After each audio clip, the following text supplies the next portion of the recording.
Careful. Careful, man. Okay. Links are posted. I was listening to Childish Gambino a lot. Oh, you son of a gun. You can't even see the screen. You don't even know. Okay, Yeah, now we know. I didn't know.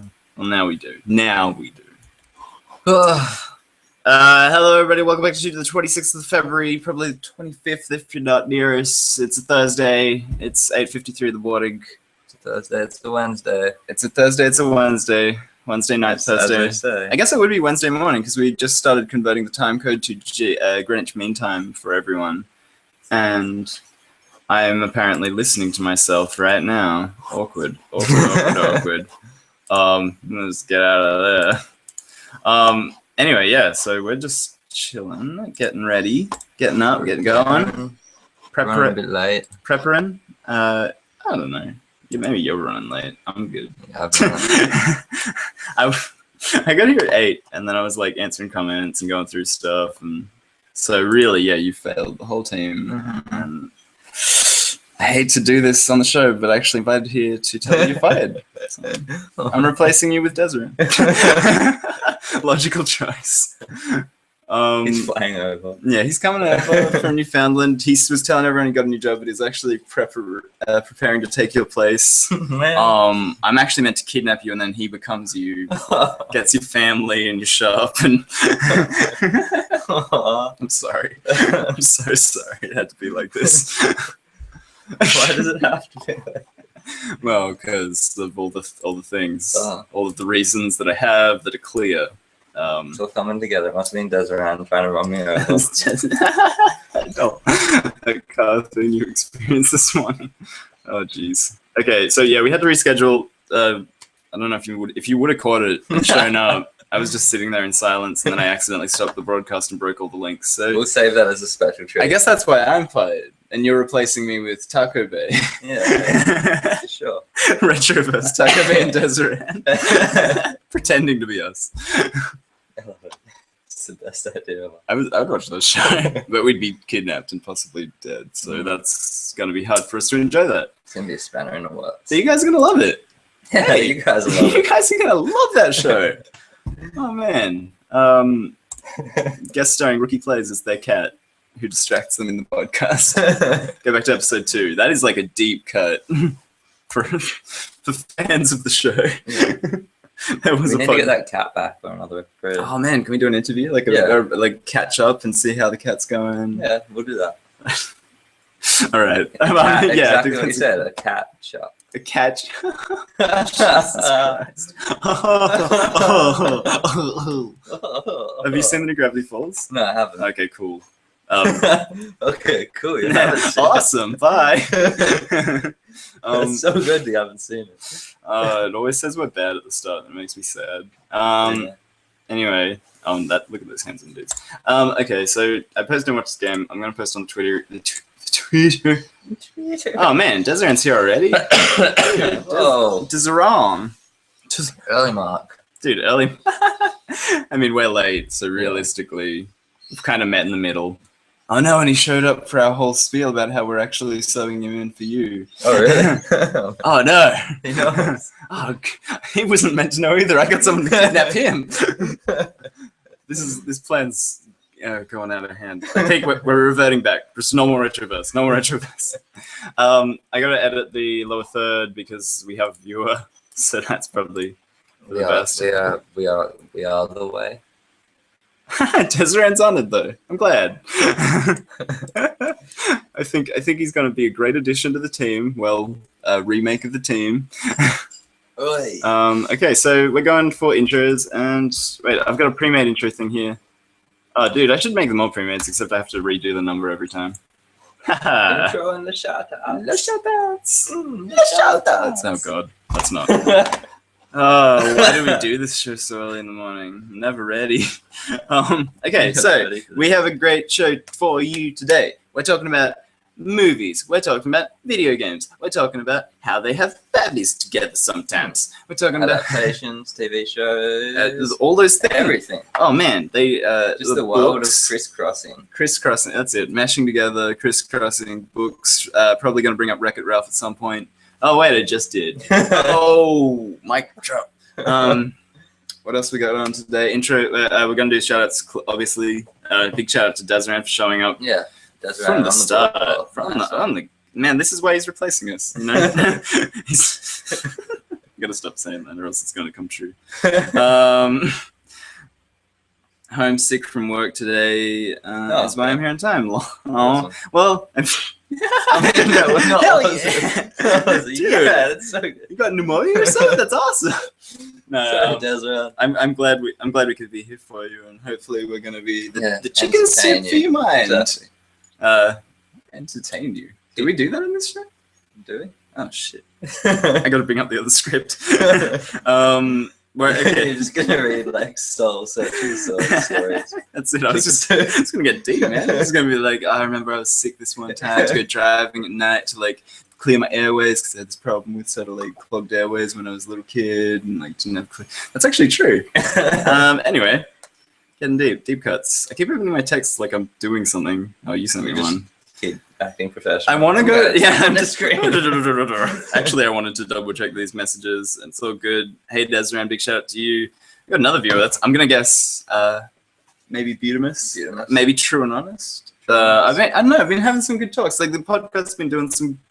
I've been liking the legs it's been getting out. I mean, sharing it in the community and stuff. We did have a little issue where it looked like YouTube links and the moderator had thought differently or whatever, and we cleared that up. So we got a new format for posting and stuff. It's great. Like it's all going well, and I'm enjoying it more every week. My soulmate in crime, Kieran here, just gonna soul touch that chest. Anyway, just soul touch. He's over there somewhere. I'm reading Twitter. Cool. I don't think I posted on Twitter, but I'm not into it. Did you have the tweet ready to go? Did I? Oh, nice then. No, but look, Desiree, he did it. I'm just going to retweet that. Bada bing, bada boom. Done. I just coughed in my Desiree is like he's the unofficial moderator of our stream usually. He's so helpful. Anyway. You've got a lot of just random glasses on there. I've been cleaning up my business. Your glasses drawer. I've been cleaning up my glasses drawer. So let's all wear glasses today. It's the cool cast, cool movie cast, Hollywood movie cast. Yeah. So anyway, we're talking about movies today. We're gonna get into shoutouts first, I think. Yep. Those are my favorite. Those are my favorite ones because they're like kind of pixely. Are they pixely? Yeah, they're kind of pixely. I mean, these ones are as well. Like I bought these ones for the same reason, is that they have this kind of like dot design, it's LED matrix sort of vibe to them. But yeah, that's like those are the ones.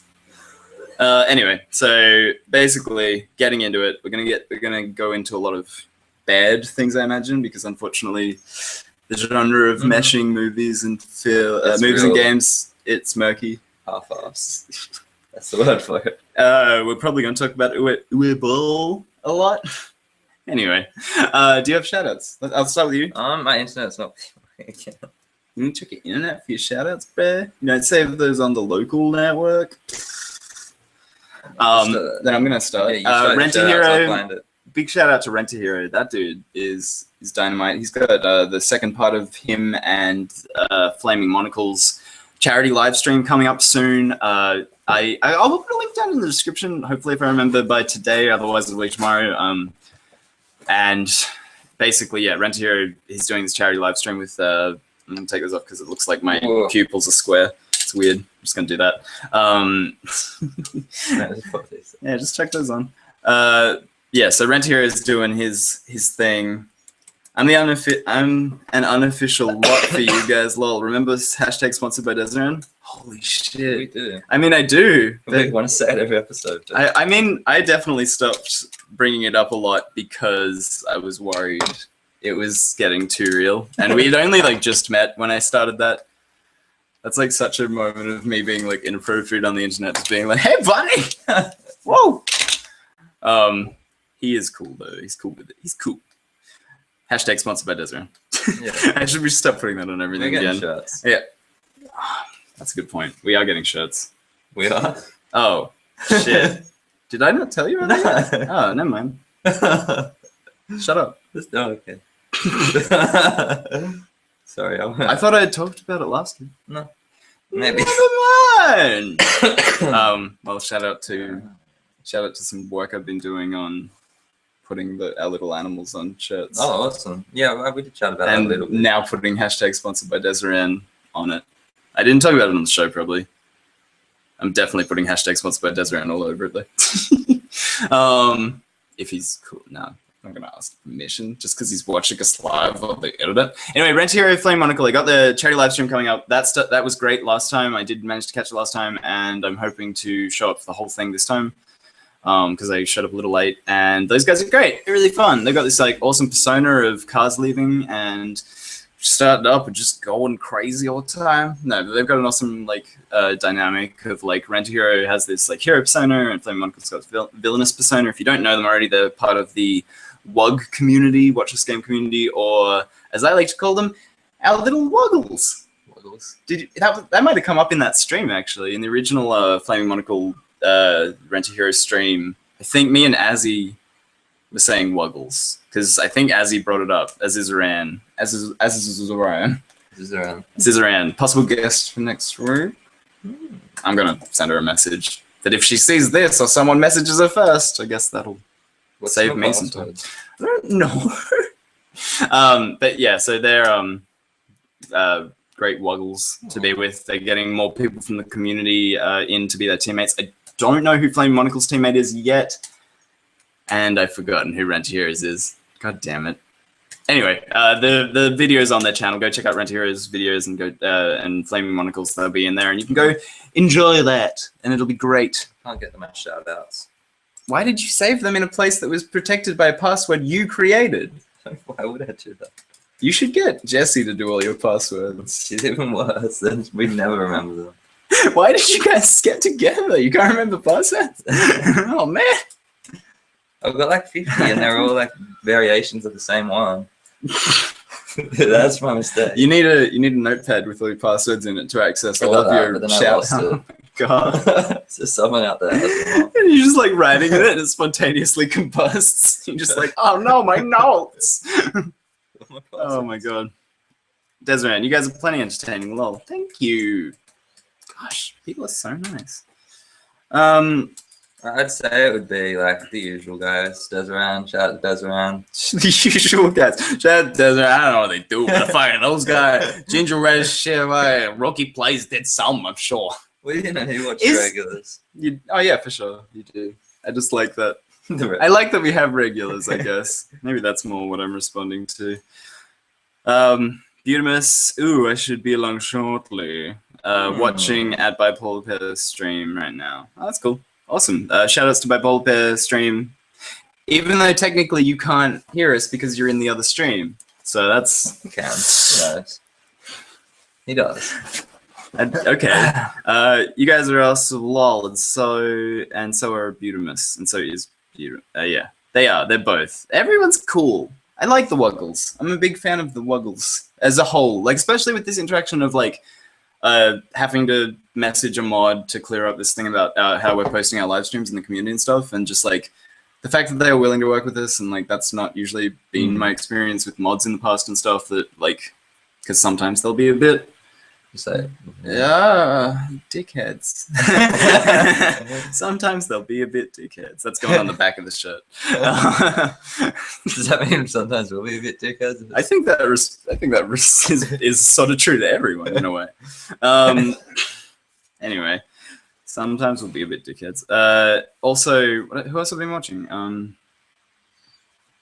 have been watching a bit of Beautimus stuff. He did a video of. I forget what the game's called, and I wish he was here because he could tell me. It's like Riftworld or something, but he's doing it with community members and that sort of thing. Sergeant Keenai is keeping up with his Darkest Dungeon playthrough with like us in it. We're doing pretty well in the most recent episode. Desiree may have spoiled it for me a little bit by tagging me in a comment. I was like 10 episodes behind, but then like I've been planning through them. I got to go back and like do my comments and stuff because I was playing Monster Hunter and I was on a playlist, so it was like, dude, if you're playing Monster Hunter and you're on a playlist, like you're just not gonna be doing the things you're meant to be doing on YouTube. So I gotta go back and do that because I love that series. It's actually really good, and I do like the fact that he's using community members and stuff. And yeah, we're nailing it, dude. High five. Oh, fist bump. Was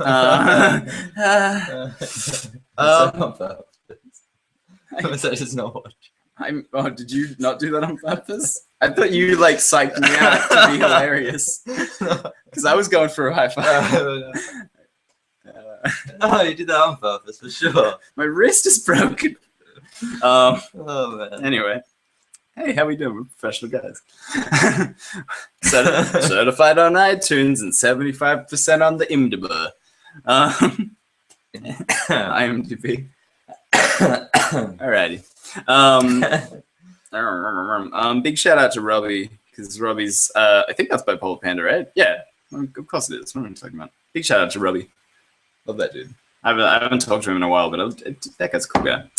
Feel free to tweet at us as well and let us know that you're here and you're checking us out and all that good stuff. Tweet at us is usually the best way because we just get notifications like crazy off of it. It's like we're just like going through the lists, easy as hell. The chat is working apparently to an extent. Hopefully that's good too. Anyway, so we're gonna move. Are we good with shout outs? You got anything else to? No. You got anything else? You know? So forcing me to say things. So forcing me to be on the show I'm on. I hate interacting. Fuck. I forgot to double check if Kieran or Pez was coming and I didn't invite them to the call. Kieran. So Kieran and Pez. You have to check. Is there another guy? Like Chris too. What? Yeah, like that uni Is dude. Chris still on the show? Oh, bird. I mean, he doesn't watch the podcast. He loves to reply to people mid conversation. Yeah, he gets deep in the middle of conversations, and then he's like, "Wait, what? You wanted me to what?" Oh wait, Pez is in Melbourne, so I'm not going to invite him to the call because that's just silly. I said text him. I'll text him. Yeah, you text Chris and tell him that we think he's just so handsome and kind. Okay, I'll write exactly that. Yeah, only that. see what happens. Chris, when he sent me his number, I said, "Hi, I found your phone number online. I thought I'd send you spam." Yeah. He sent me a text being like, "Kieran is an asshole," and then he sent me that text, and I was like, "Oh my god, I wish I was that smart."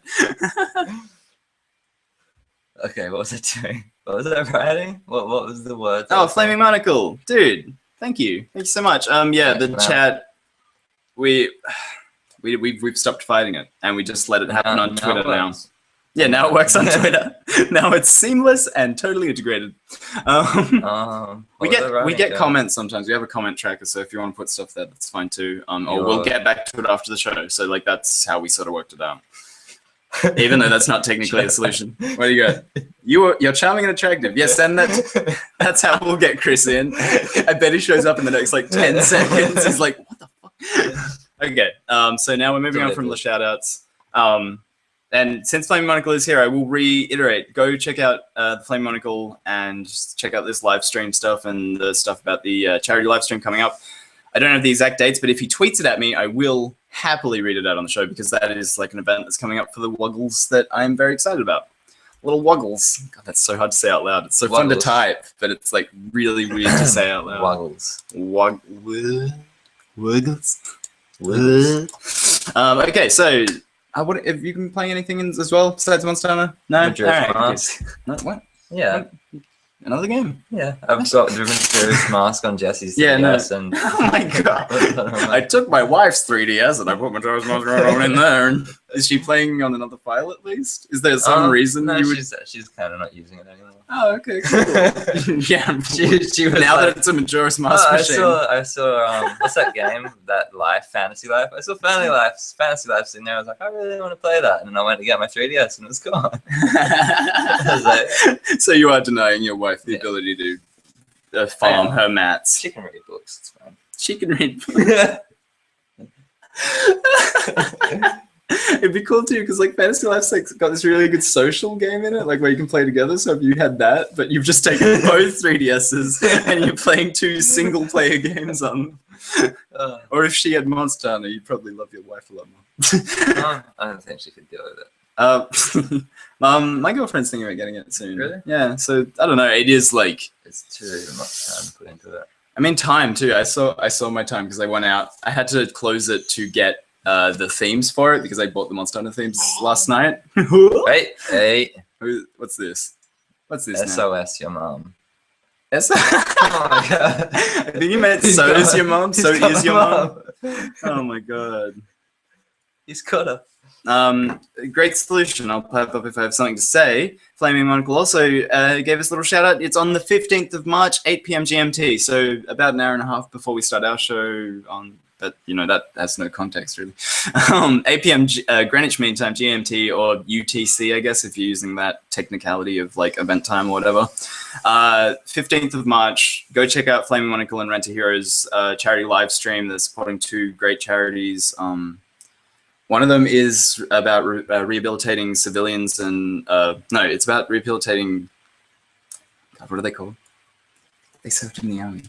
Veterans. Veterans, yeah. I think it's about veteran support and stuff, and about civilians in conflict, I think it's called, and it's about supporting. God, I should have done my research before I started this. God damn it! I knew it all like last night when I was telling people. Anyway, he's supporting civilians in conflict, which I think is about civilians in war zones, and the Flaming Monocle is supporting a charity that supports horses and horses that I think are coming out of racing.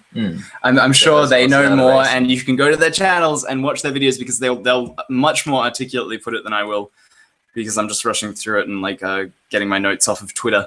But go check that out because it is like awesome and it's a really fun time and it's a really good way to experience the community and like interact with the community, because like I know when I showed up I had a really nice time in the chat and everyone was really friendly and fun, and there's this like cool rivalry between Team Hero and Team Villain.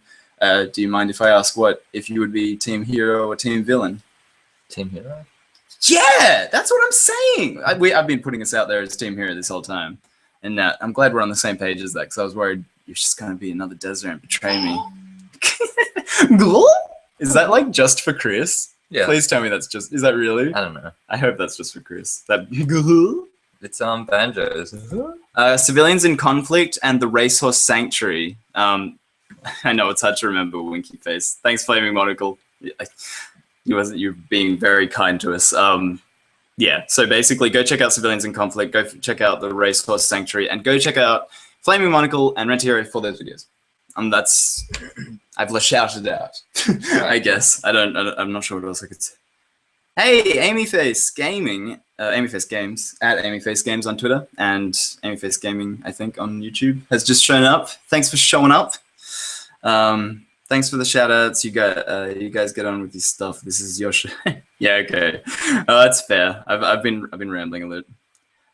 Awesome. I'm so glad you guys have shown up. Anyway, so we're moving on to... Do you want to do news? Have we got any news to sort of go over? Because I have something interesting to bring up. Yeah, we'll go news. Let's hit up news. There's been some... Like, Battlefront's been coming out, right? Star Wars Battlefront is on the way.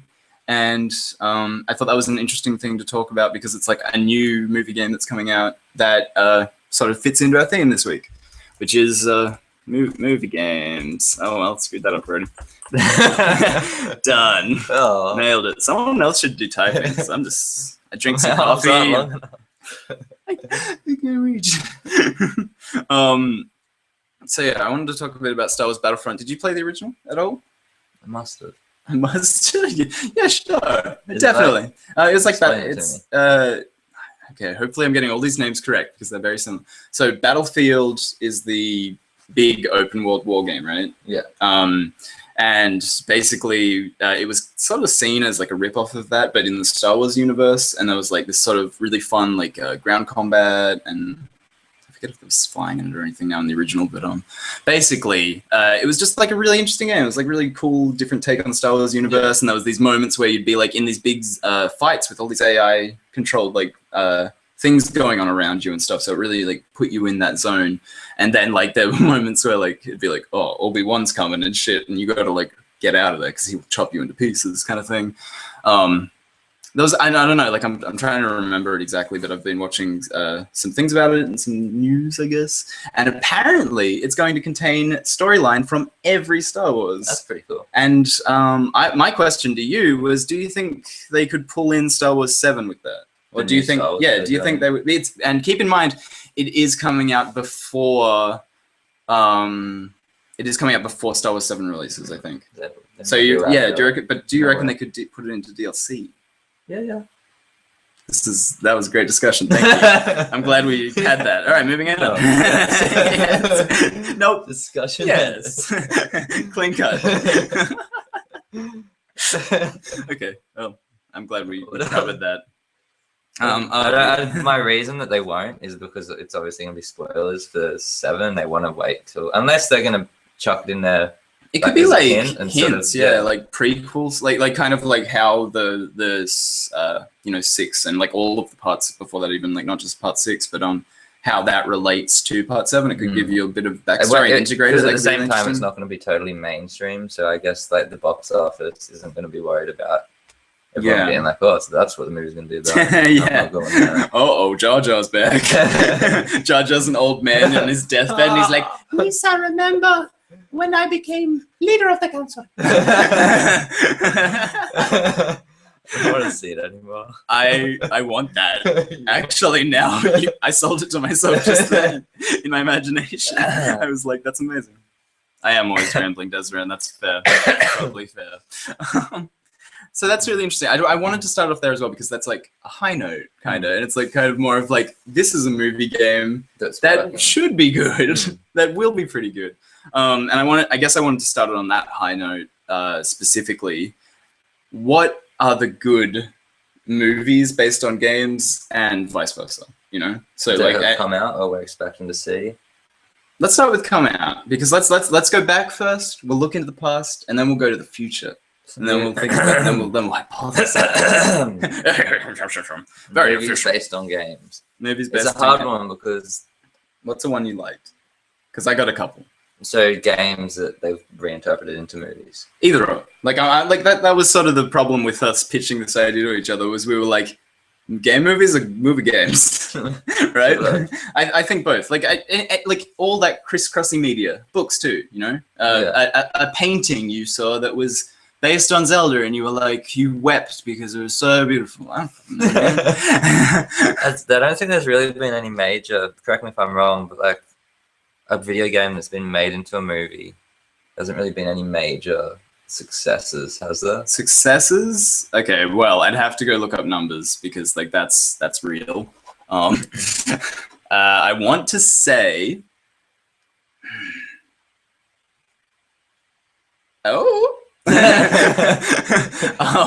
what's it like? Maybe Resident Evil did well. I could imagine. Yeah. I like the big budget ones. I know the big budget ones, but I don't know what. Yeah, Resident Evil's the game first. Yeah, well, exactly. Resident Evil for sure. Tomb Raider. So Tomb Raider started. Yeah, Resident Evil is so many. Yeah, Tomb Raider first. Maybe you're the wrong person to talk this about. Mortal Kombat. I like Mortal Kombat. It's like cheesy and stupid. Yeah, but like Mortal Kombat movie. Yeah, the movie. I like the game too. But like great. the movie's just hilarious. It's like so cheesy and like 80s and like all the Sub-Zero fight scenes. Yeah, like kind of like creepy and weird. Like scorpions, like chain things he shoots out of his hands. They're all like barking at Johnny Cage in that forest, and it's like, what? What's going on? I love that. I'm 5 years old. Yeah, that was exactly what happened. I was like, I am a small child. Mortal Kombat. And then you have that relived experience that's kind of like what must have happened in the arcades when the blood was there and all the parents were like, oh, this video game's got so much blood in it. And like fatalities were brutal and stuff. And then like, you know, there's me sitting there being like, yeah, punch that giant Goro kid in the balls. And like Johnny Cage slams him in the nuts and then throws him off a cliff. And it's like, yeah, okay, I mean, this is crass. And there's all the stabbing and the creepy and the whatever. Reptile's great in the second one, the end of the first one. Yeah. He's that statue and then he comes to life. It's fucking awesome. Yeah. I was playing Mortal Kombat 9 with my girlfriend recently, actually. She just bought it. And Mortal Kombat Complete or whatever. And that's so fun. It's good. I mean, if you are used to Tekken or Street Fighter or something, it's kind of jarring because like Mortal Kombat relies on a much different system, like fighting system almost, and it's like the way your attacks work. Like your attacks like rarely move you unless they're like a special attack. So you like if you're doing combos and stuff, you'll just be standing there sort of throwing out hits. I mean, people are going to correct me if I'm wrong. I don't know the exact details of like what makes each of them different in their systems, but like it really feels a lot kind of like slower and a bit more strategic almost. I don't know. I love Tekken. Steve Fox. Anyone? Everyone's gonna hate me if they know who Steve Fox is. he's a boxer, and all he does is dodge, and then like yeah. So he like his whole thing is that he just like steps out of the way, and then like fucking gets a right hook right in their face. Counters. Yeah, it's all counters and stuff. He's amazing. I fucking love him because I play against a girlfriend, and she's just sitting there being like, I can't kick you or anything. And I'm just like, whoa. And like I'll just sit there. I'll run the timer out without hitting anyone. Yeah, probably. That's usually because I'll run the timer out with both of us having full health bars because I'm just like I play Monster Hunter. I play games where I dodge and stuff, so I'm just like kind of practiced at it, I guess, whatever. And so like I just get out of the way, and like they'll spend that whole 90 seconds or whatever just like letting us both have a perfect round, and then she won't play with me. So I have to play as somebody else. Varslow's cool. He's that Bruce Lee guy. He's all like, "Watcha!" And then I just is this on the Mortal Kombat? No, this is on Tekken. Dude, I love. Sorry, I'm really into fighting games right now. They're really fun. Back on topic. So right, no, but that's another thing. All fighting games have a movie. They do? Yeah, Street Fighter has a movie, Tekken has a movie, and Tekken has a very rarely seen movie. Like it's a bit under the radar. Exactly. Like no one ever hears of it. It's so weird. But it's like that's another crappy movie, and then the Mortal Kombat got 2, and Street Fighter keeps getting movies. Like Street Fighter got a movie like last year through Machinima. They did like a fan film thing, and if you haven't seen it, go check it out on YouTube. It's really good, and it's just fun. It's like the origin stories of Ken and Ryu, and then like Akuma as well. I think we've told them about it before. I probably have because I love it, and then I see it in DVD stores, and I'm like, it's on YouTube. What are you doing? Yeah, it's like $20 on the DVD shelf, and I'm like, nope. I turn up, woggle, nope, I twitch. Flaming Monocle does not like a woggle talk. I just want to make sure that no one's mentioning things about that. Yeah, Butamus gave us a shout out about the charities, and Desiree. I've had the joy of pulling some Damned with Butamus. That's awesome. I think I've seen that going up actually, so I should go back and check that out as well. Anyway, so what are the ones you like? Have you seen any video game movies? I'm trying to rack my memory. Okay, you go do that. I'm going to go through a list of things I like. I like the Mortal Kombat one. I like that Street Fighter one that came out last year. Obvious choices I just said. The Super Mario Brothers movie, although terrible and ridiculous, does hold a very special place in my heart because was that live action? Yeah, it was live action, and Bob Hoskins, I think. Bob Hoskins, John Leguizamo, and no, who's the villain in that? Oh my god! Someone whoever plays King Koopa is like a very famous actor, and he's got this weird like fleshy like dinosaur ridges on his head, but he's a person, and he's like Bowser, and he's like eating skinks at times or some shit. He's super weird. He loves like hot mud baths because he's a lizard. Like they characterize that world so well, and it's like if you can imagine, you know how like the Dark Knight turns Batman into sort of like this like super dark badass rather than like I guess what the 60s showed him as and like that campy Batman version or whatever.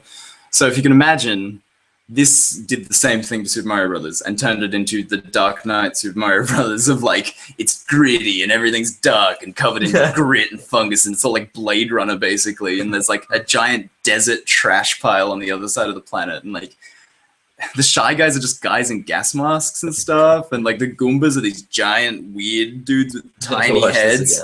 Dude, it's I think I own it. Like I literally think it's sitting behind me right now. It is. There it is. Everyone next to Blade Runner. Right next to that's actually on purpose. Dude, I love that movie. It is so silly. It's like the guy never played the game, and he was just like, "There's dinosaurs and plumbers," and they're and he's like his foster brother or something, or his son, and like because Luigi says this thing in it where like Mario's my brother, my mother, Zelda, my father, or whatever. And like they're just like friends or something. I don't like. There's so many weird plot holes in it. If you haven't seen this, I have such nostalgia for it because I remember seeing it in the video store when I was a little kid. So bad. Dennis Hopper. We just got it tweeted as Dennis Hopper plays King Koopa. Yeah. So like pretty big name actors in there. So bad it's good. I mean, people hate it. People fucking hate this movie. Like, I mean, that's what makes it correct. I mean, that's it though, right? Like, because I saw it when I was a little kid, and I was like, I didn't understand shit that was going on, but I was like, yeah, like, all right, weird. And the king is like a pile of fungus for most of the movie. He's just like a pile of gross, fleshy. Are there toads in it? In the sense that there's like a weird dude called Toad who plays harmonica. He's like a street musician. And then they turn him into a Goomba, so that makes sense. Actually, that is one thing that is like so true to the story, because Goombas in all the blocks and stuff in Mario are meant to be the citizens of this, like in the original instruction booklet, they're meant to be all the citizens transformed that you're like busting apart with your fists. Oh, yeah, that's the big. That's the big thing. This is the one that I thought was like the most popular. I'm intrigued. Lego Movie. Are we calling that? Okay, the movie. You posted that on Facebook, and I was like, I voted for it. I did vote for it because we had a big question list, which I should pull up actually, and this huge list of like games that you put up that unfortunately went a bit unnoticed, but you know. It was good to have. I noticed that I didn't even remember. And Lego Movie I thought was a really interesting choice because like technically it's based on a toy. But I think of the toy as like almost a game as well, because like in the Minecraftian sense, Lego is like Minecraft version 0 to me almost. Like I get how that would be totally too finite for people, and they'd get mad at me for saying something like that, I guess. But like, you know what I mean? Like it has the same aesthetics and the same sort of game mechanics, if you will. So when you said Lego Movie, I was like, I instantly went, yeah, like that's a really interesting thing. And almost so in the Disney Infinity sense of like collaborating all those worlds into one visual style and one play style. So that was really interesting, and like an original sort of like going back to like what inspires video games. I'm like, oh yeah, Lego, like that's really interesting, that creativity. The Lego Movie is a good choice. The Lego Movie is directly from the video games though, because I think like it went the actual physical game, then it went video game, and they're like, hey, look, the movie in the because they brought the same like world that is the Lego video games and just made that into a movie sort of thing. Sure, I get that. I guess that's interesting. They used I mean. Yeah, I'll agree with you. I'll give it that. It is huge. Like Lego Movie is one of the interesting thing is how people are divided on it. Like even the people that hate it can see why it's good. Yeah. Like usually, and they then like the whole argument of like, oh, it's massive product placement. It's like pulling everyone into the same world so they could sell big Legos and stuff. I'm like, yeah, of course it is. It's great anyway. Like you watch any movie, it's to sell you something. Maybe it's a movie ticket or maybe it's a shirt. But like 20 days later when they've just eaten the drinking Pepsi and eating multi. Yeah, that was exactly it. And I was like, what? When you get to that scene in that movie, and it's like beautifully composed. It's like them finding these like apples that they can eat, and it's got all this stuff. Yeah, it's like this amazing thing. And then they show this like society Pepsi, remember? And it's like perfectly immaculate. I know, as well. It's so good. And like, and then I was like, oh, I get how they made this independently, more or less. Like, I get how they made such a beautiful film. Pepsi was here. Because that movie feels like very independent. Feel like the camera quality is never quite like cinematic or something. Like it almost feels like they did it on like quite a budget. And I haven't looked it up, but they probably did, I guess, because it looks like that. But like that product placement sells me that whole movie because it's like, oh, I get it. Like it's okay. Yeah. I get how this fits into the whole scheme of things. 20 Days Later. Where's the game of that? I would love a cross-country zombie game. That'd be fun. I mean, I guess that's sort of what Jay-Z if it was like exactly the same. As of course. No, but but in that world, I love that world. Like, it's a Rage Virus. The Rage Virus is great. I love the way the characters work in that world. Like the dad that has the riot gear at the top of those stairs and stuff. Like it's just the whole feeling of it is really nice and very British. Like I felt that it falls apart near the end though. That whole thing with the army dudes. I love that. Weird. It's weird, but that's what's cool about it because you get to see you've been away from society so long, and then to come back and find out like what groups of people are doing right now is like the reality of it, right? And like and seeing people in that it's not even a game movie. Yeah, the sausage man. Well, that's it. It's meant to be uncomfortable, and like and to get into some like crappy whatever like symbolism stuff, he becomes the zombies in that scene, in that sequence before he finds the girls again. He's lost everything. Like these the dead guys weren't, well, not dead technically in that movie, but you know what I mean. And he becomes that. There's these shots of him that make him look like he's dead and give him that same like speed and like aggression. The main character. Yeah, the main character. I forget his name. Exactly, and then that's why they actually think that he's got the Rage Virus. And like, oh no. Well, yeah, and he's like letting zombies in. He's like hiding behind them as well. Like, oh my God. Go watch 20 Days Later. It's fucking awesome. And the sequel has a really good helicopter scene. I think I enjoyed the sequel better. The sequel was more. Is that a bad thing to say? I mean, that's fine. I get why you would. totally. The sequel has it's a bit more polished. It has a bit more dynamics to it as well. There's like a bit more going on. Yeah, I guess the characters are all there. It's like they're recuperating. It's that interesting look of like what happens when the second outbreak happens. The closing scene was just like, you just don't like ends of movies, huh? Anyway, back to videos. I guess, yeah, I mean, those are the good ones, right? Games based on movies, you got any of those? Lego movie? Games based on movies. Oh, do you have more on this list that we should get into? You've got the Lego movie. Major. This is up and coming. Nothing coming out soon. No, this is already it's come out. Cool. Continue. The biggest one that's like games based on movies would be the whole Lord of the Rings. There's like a yeah. Do you think Shadow of Mordor would have happened with that Lord of the Rings movies? I still haven't seen Shadow. I haven't played it. I want to play it. Dude, it looks amazing. It looks so fun. I haven't played it either. I've watched a lot of people play it because like I'm so into it. I was like I saw it in the shop and like, I want to get that, and then I've got these other games and I just forget about it. Now it's back in my memory. It's like, I want to get that again. I think that'll be what I'll be getting next. Yeah, for sure. I think that's a good idea because like it's meant to be amazing, and like the gimmick they advertised of like the revenge system of like how if an enemy kills you, they like get promoted and stuff, and it creates your own stories. And like they were like, that'll never work, and it worked, and it's totally fucking great. Like I love watching Let's Plays because every one of them's different. Like they all got their own stories and their own like all randomly generated orcs and stuff. Sometimes they look a bit goofy. I'm not gonna lie, that's just randomly generated faces. Like that's just life. But hey. Like yes. I don't know. Oh, my face is all smoosh. But like otherwise, yeah. I mean that's even the fun part because you got a really grizzled orc and you're like, man, he's seen some shit. That guy did not get born quite happily. Well, they didn't get born; they get grown. Yeah. What's the deal with Tolkien fantasy? Corpses of elves? Yeah. And they're zombies. Yeah, pretty much. Man, why does everyone love this movie so much? Everyone hates on zombies and then just like, orcs are fine. Anywho, see you, Flaming Monocle. Thanks for showing up and stuff, man. It means a lot. We really appreciate it. And also thanks for helping us out with the charities and stuff. And we had other people on our backs as well for that. So not on our backs. That sounds bad. On our backs in a good way. Like we were supporting them, they were supporting us, and we were a family. That's how I meant it.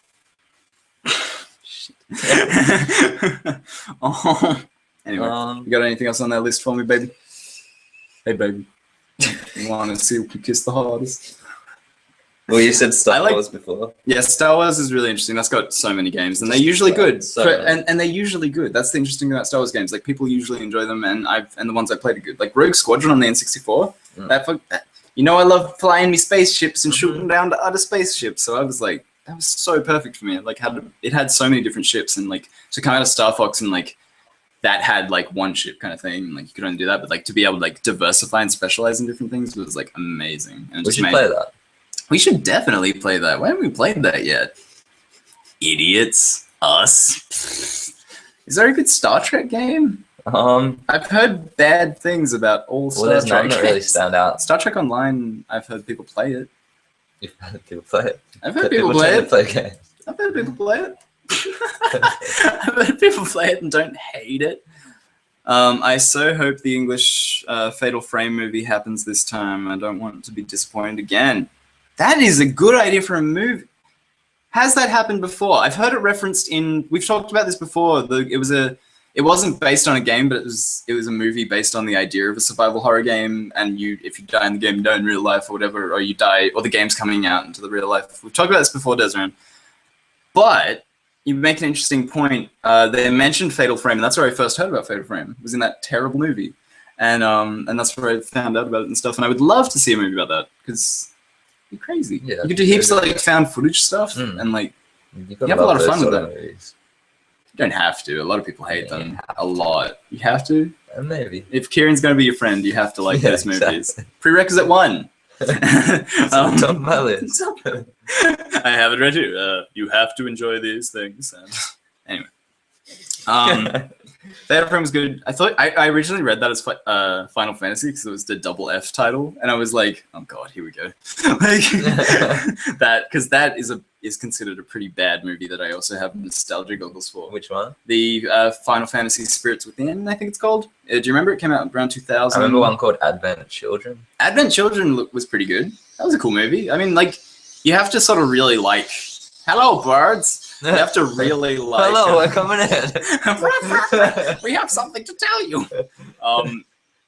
What was I talking about? Advent Children. I wish Advent Children. Yeah. I could draw After Effects of birds in. I could draw some in with that drawer. Anyway, look, come on. We're doing a serious show. We're professionals. Oh fuck. Advent Children's really good. I watched that. I remember that coming out and that being like, that's fun to watch though. Like that's a bit different. Because Spirits Within has a lot of like, blah blah blah blah blah, and it's like a lot of weird ghosts and like having to use ghost guns to shoot ghosts. And like not much of that fantasy. So is aspect. It like it's like a sci-fi an thing. Anime movie? It's a CGI thing, and it was one of the best CGI movies I've ever seen, like full 3D movies I've ever seen. It's like so realistic. And the one thing I will mention, I remember this from when I saw it because I saw it in cinemas. The eagle at the end is like almost lifelike. Like it is beautiful. The bird at the end. And I just remember seeing that in the cinema and being like, "Holy crap!" Like that was awesome. But you know, it's another thing that I have strong nostalgia goggles for, and I can watch because when I saw it as a kid, I was like, "This is amazing! Space guns, yay!" Gunblades. Gunblade. There was no gunblades. Hold on a second. Hashtag no gunblades. That is bullshit. Actually, what the fuck? Here's crazy ones. Clicking at me? That's crazy click PTSD. No. I forgot what I was going to say. I'm glad I distracted you. No, is it on what's that? Hasbro. The Hasbro board games all being made into movies. Battleship. You're leaving. Bye. Goodbye. No, I have one of them. Goodbye. I'm gone. Goodbye. I have the one for Cluedo. I got the Cluedo one. Clue. From the 80s. Oh, that's an old school one. Yeah, dude. This movie's actually really funny. Pretty good. It's got 3 alternate endings that can be randomly generated on the DVD. So like really? when you start it, you can select the ending you want, or you can go random ending. And I've never watched it without a random ending because I think that's the right way to do it. You've never seen the same episode twice? I haven't. I've only seen it once though. So that's the trick. I have started it a second time, but I haven't got to the end a second time. This is a great. Well, I mean, games to movies technically kind of thing. I love that we still have that janky ass fucking lower third. Mov games.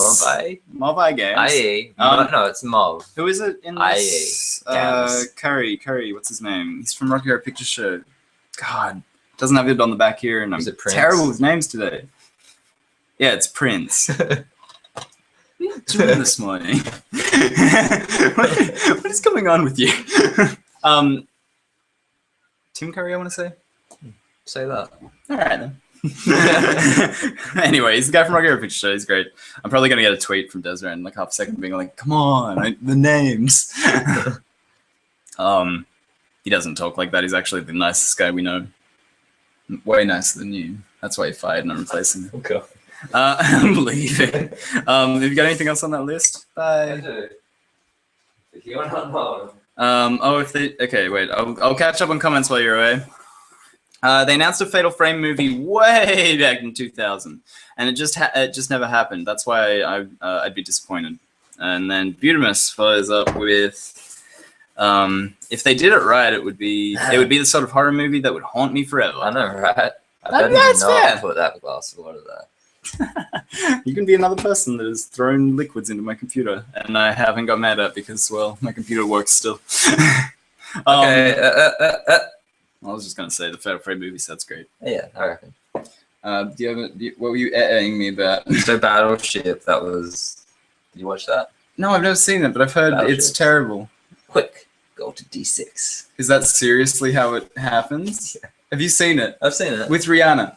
Battleship starring Rihanna and Chaston. I mean, it's alright for like your soppy action movie that is just like. I could see it being action, like fun. Action. I mean. But when it's like, then I've seen put out this crazy fog. Quick, we gotta use the radar to gritify everything. Shut up. Shut up. They say they're moving somewhere else. Quick, shoot there. I preempted their move. Bye. Have a good cast. We're doing a little leaving, aren't we? I think it's the joke of the day. Hashtag Leavecast. Hashtag joke of the day. Hashtag Leavecast. We knew this was going to be the cast where that would happen a lot, though, where we'd be like, nope. I didn't. Nope. I wouldn't watch it again. You wouldn't watch it again? I watched it. Did you buy it, or did you go see it in the cinema? No, I rented it. Okay, fair enough. I forgot you could rent things. Fair. Probably a good price. Good price for bullshit. For bullshit. Oh, Rihanna's acting career has really taken off after Battleship. The classic video game Battleship. I'm sure there's definitely a Battleship video game. I mean, yeah, obviously, but like there's chess video games too. There's Monopoly video games. Oh my god, the Monopoly movie. It's about some guy rising up in the real estate game against big money bags. Like Wolf of Wall Street. That was Monopoly the movie. Any movie to do with gathering a large quantity of money quickly. It was Tim Curry in Clue. You're right, Avi. Thank you, Desran. Yeah, but Clue's great. Clue's really fun. What else we got? What else we got? Hit me another one. I like that you've got a big list. Come on. Throw it down on my ears. Give me that. TV shows made into video games. What would you go for straight away? What are you talking about? I was reading. TV shows made into video games. TV shows? TV shows that were turned into video games? Or, yeah. So we're talking sort of like Super Mario Brothers cartoon, a lot of those 90s stuff? No, TV shows. That start off as TV shows. Oh, shit. Okay. Video games. I don't think that happens. What? Simpsons? Yeah, well, that's fine. Yeah, no, wait, yes. I didn't expect you to come together at all. Adventure Time, that's a point. I recently picked up the Adventure Time video game for the DS, the dungeon crawler. I think it's called Enter the Dungeon because I don't know. Strong title already. It was $12 on the eShop, so I was like, hell yeah, I'm gonna get this. I love Adventure Time. I played it for 10 minutes. It is a pile of shit. They are taking advantage of children. That's what they always do, though. But I heard good things about one of the platformers before, so I got excited because I was like, I love dungeon crawls, I love Adventure Time. And I was like running, and I got to be Cinnamon Bun at the start, and I was like, oh boy, Cinnamon Bun, yeah, this is real fun. And then like you have one attack, and you have like a weird special that is like a shitty animation that blows up the screen, and then it's over. And then like, hooray! And you can get like bee weapons, which are like is meant to be the variety in the game, but it's like, you picked up a bamboo stick, you sweet bamboo stick, people. You picked up a cookie, throw that at a dickhead and fucking smash him. Oh my god, dude. I can't even begin to tell you. Pick Marceline if you're playing it, because she can fly, and she can fly over traps and holes in the ground. She's just rigged innately. There you go. I beat the game for you. Fucking bullshit. And apparently the regular show video game was a lot better. And it was a lot more like fleshed out. And you know, like you start it up and it's got these like weird like old 90s PC intros and stuff where it's like really kind of bad pixel art, and like I'm like, oh, this is kind of cute and like fun. The voice acting's like there, and like, and then she's like, oh, this dungeon's here, you gotta go in it. And the Fizz like, oh shit, it smells out, whatever he says, and like and just playing the game, and it's like, it's bad. It's bad news bears, guys. Bad news bears. Stranger danger. Well, the ones I was thinking of, the good ones, the Telltale. Oh, the good ones. Oh yeah, those are based on things. What if we based a TV show on that Telltale game, Walking Dead? There you go. It's gonna work. That's interesting. I recently did catch up on Walking Dead because I fell out with it a bit. I always do. Like I always let it build up for like 5 episodes at a time before I bother like even looking at it again. And they've done this thing where they're kind of coming back to like a really artistic representation. They're like, there's these scenes that feel like really classic horror and stuff. Like, I don't know. End of season 5 is strong because like a lot of people have been saying like it's just popcorn. It's just the same thing over and over. Yeah, the actual TV show. It's just and a lot of people are saying like, oh, it's just the same thing over and over again. But like, you watch the end of season 5, things get interesting. Things get a little bit, lines are getting blurred. There's a lot of gray areas, a lot of like really artistic choices in how they're like showing it off. There's a lot of like references to old horror movies and George A. Romero and like those old zombie movies from the 60s and the 70s and stuff. Good stuff. I mean, if you're into it, you're into it. If you're not, you're not. I think it's like Monster Hunter. You love it, you hate it. Is there anyone that hates it though? Hates what, Walking Dead? Monster Hunter. Oh, I mean, yeah, sure. That's what people say. Everyone says that it's love it or hate it, but I've never hear about people hating it. Never. Because they get smashed by our big old monster glaives. They'll be like, shut up. You don't know what you're talking about. Can't even L-target. What's wrong with you? Assholes.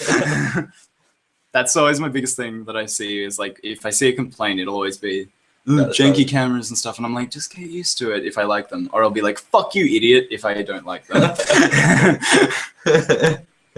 It's my rule about Monster Hunter. I take it serious. No, I don't. I don't take it serious. I usually just bring traps and try and Which came first, Pokemon?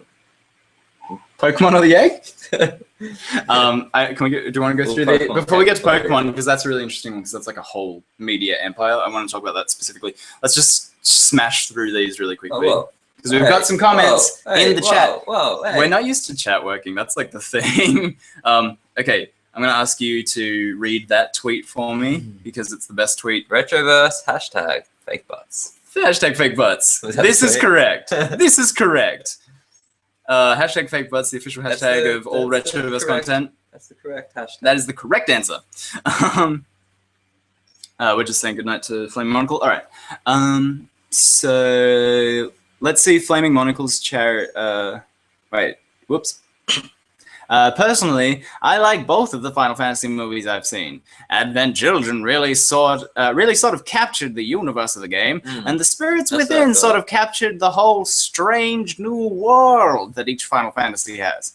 I totally agree. I think Spirits Within gets a lot of flack. It's good. Like I like it. I secretly like it. You know, secretly on the internet, live to the world. I enjoy that movie. I don't know, like it's fun. It's just like a sci-fi movie, and like I think the big thing was like it was right around like the end of PS1 era. I want to say Final Fantasy, maybe around Final Fantasy 10 would be my guess. I'd have to look up dates on that. But so a lot of people were like, I want swords and sorcery, I want dragons, and then like they got sci-fi, and then they were like, well, that's not what I was expecting. Final Fantasy sci-fi? It's a mix, right? Like 7 especially is like sci-fi fantasy. It's like it has magic, and all of that technology like runs on magic. So it's like the RP we're writing right now, basically. It's gonna be great, dude.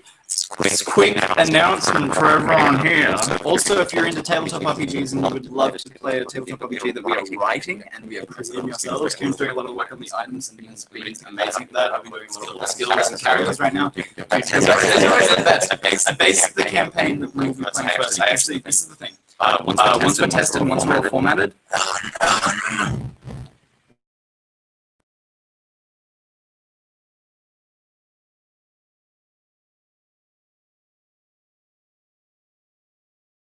I'm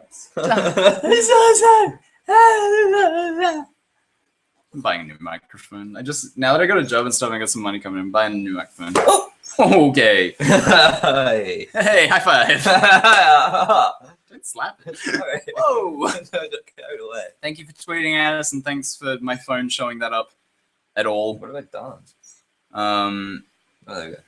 Great. What have I done? So yeah, but basically we're going to be hosting a tabletop RPG. We want Wuggles in there. We want you guys to come, and we would love for, I mean, Beautiful and people don't like Wuggles, do they? Flame Monocle didn't. I do. I don't like it. Suck a fat egg. Haha. You can't control my voice. Wuggles. Woogles. It's like Moogles from Final Fantasy, but we're, oh my god!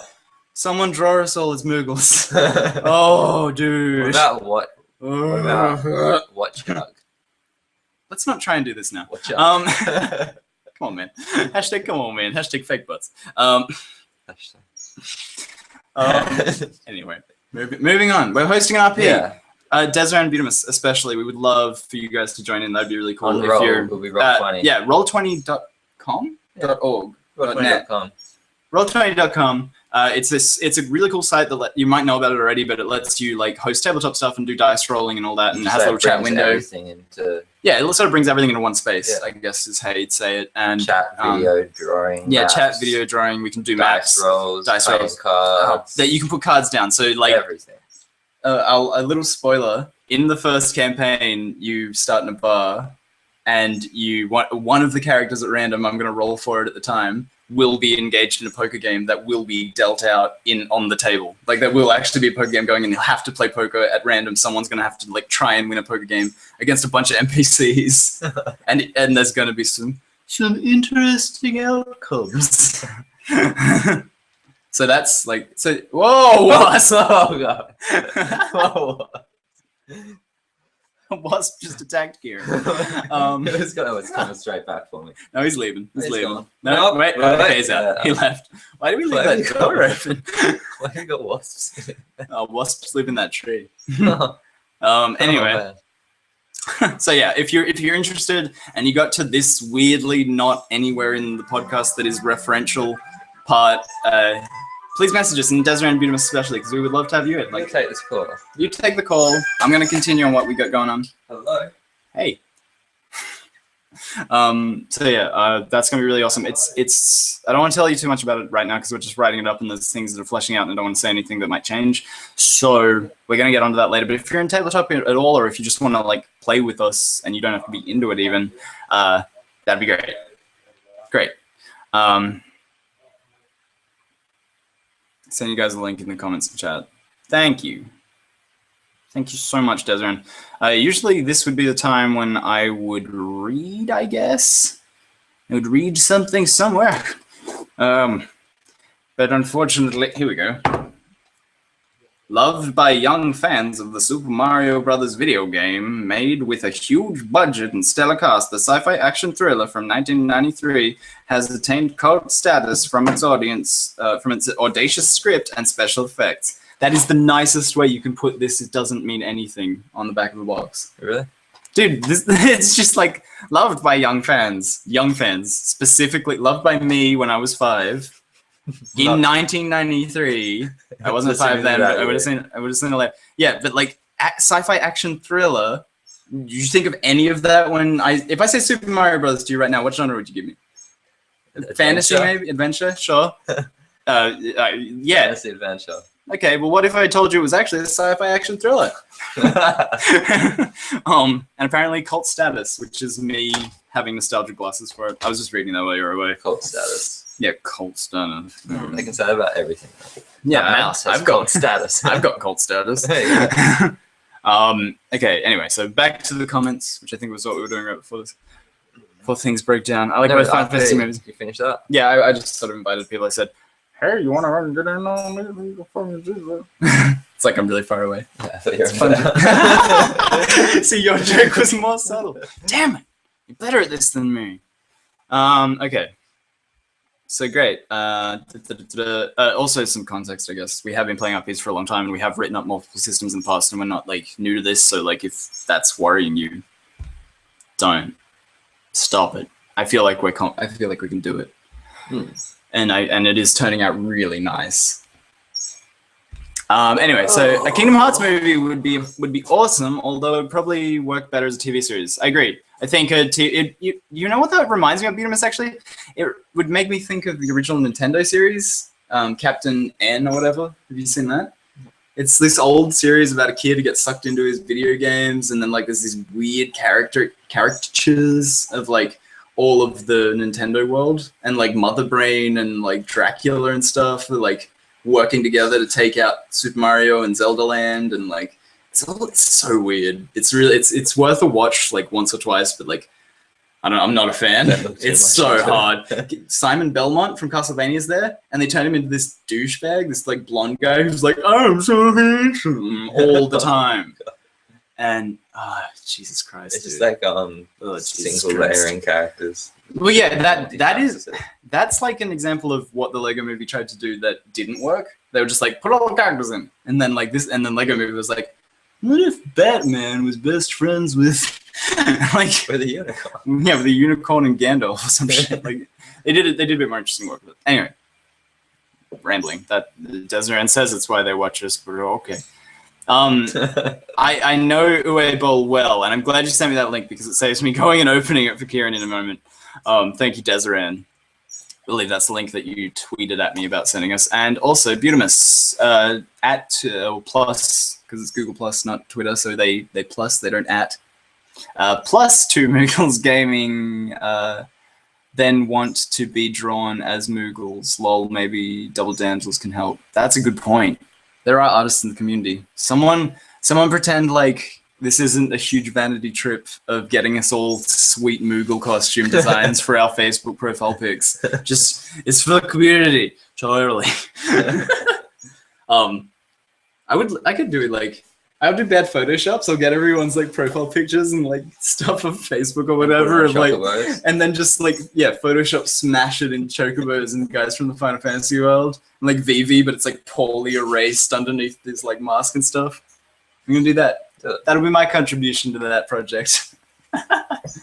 Anywho, that would be great. I think that's a really interesting point you make about the Kingdom Hearts series, though. Because like Kingdom Hearts is one I was going to mention as well as Kingdom being Hearts a collective of Disney. That's what I'm saying. Because it's like the other way around. It's like the opposite of the Lego Movie, where they were like, let's put all the movie guys in the game, and then Disney Infinity did it as well, and Disney Fan looks pretty fine. But then if Kingdom Hearts has all the people for the movies in the game, and then Kingdom Hearts makes a movie from the game that has the people that are in the game. Oh, fuck. What sort of movie can you get? Oh, fuck. You get a Saturday morning cartoon where they visit each world every week. Yeah, that'd be great. It'd be fun. It'd be fantastic. Oh, yeah, that's sort of be cool. You'd be like, you'd have Mickey as like a fighter. But you've already got the TV shows there as well, so it could just be Donald's the Mage and stuff, right? Yeah. That would be amazing. A fantasy series with those characters. Yeah. They'd be like, it'd be like the, Disney's answer to the Looney Tunes show sort of thing. It'd be kinda, but it'd be like fantasy based. If it was all fantasy based and like in that world and stuff, and there was like conflicts and stuff, that'd be cool. It was like almost like an anime.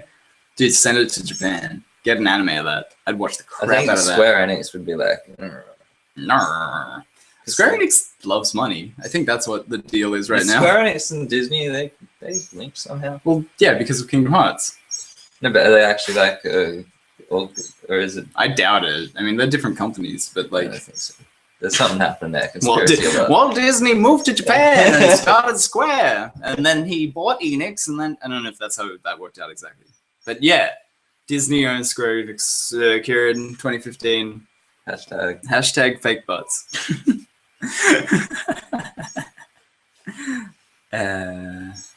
I'd probably need more details, but I'd definitely be interested. Is this about the IP and stuff? I'm very intrigued. Sign me up for D&D. Hope you can come along too, Desiree. We could be evil together. That's an interesting point. We haven't talked about morality in our RP yet, because like the universe we created was so grey. Like the kind of, I guess we could throw that down. No, I'm not going to do anything. Well, it's sort of like, we haven't written it up yet. I don't want to. Yeah. I don't want to get into it. There will be more details, of course, soon, and it's like sci-fi-ish. It's sci-fi fantasy. Yeah. There's a lot of mechanics based around verticality. Unique. It's really unique. A lot of climbing in it. We can call it. It's called grapple. We have talked about a possibility of loading weapon ammunition into grappling hooks to create makeshift shotguns. That was a fun discussion we had about the mechanics of how that might work and the risk of blowing your face up. I love that. I love it. Love it. We'll get you more details as soon as we finish writing stuff up. And with like a little synopsis sort of thing.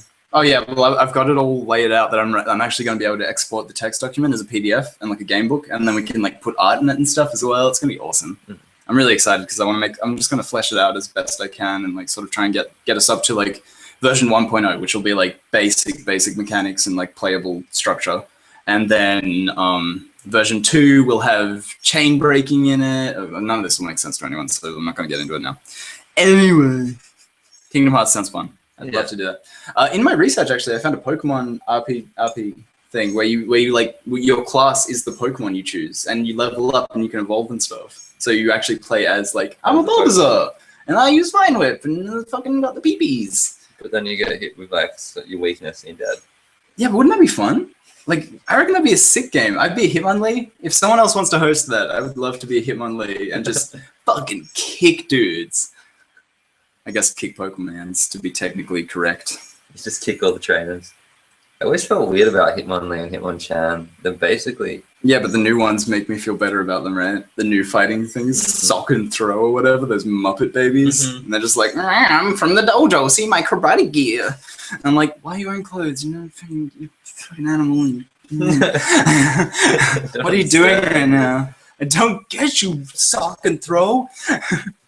Anyway.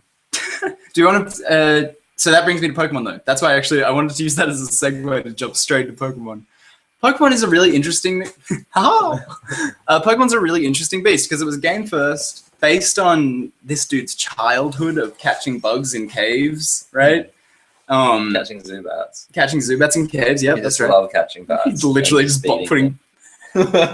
It's like a safari zone. He's just like got a box and some rocks, and he's like fucking throwing rocks at these bats and putting in little balls and shit. Yeah, I gotcha. Well, all right. And then he raises them, and they grow bigger, and he's like, "I'm just go bat." No, that's not. No, he just joins them together. He's like, bat, go.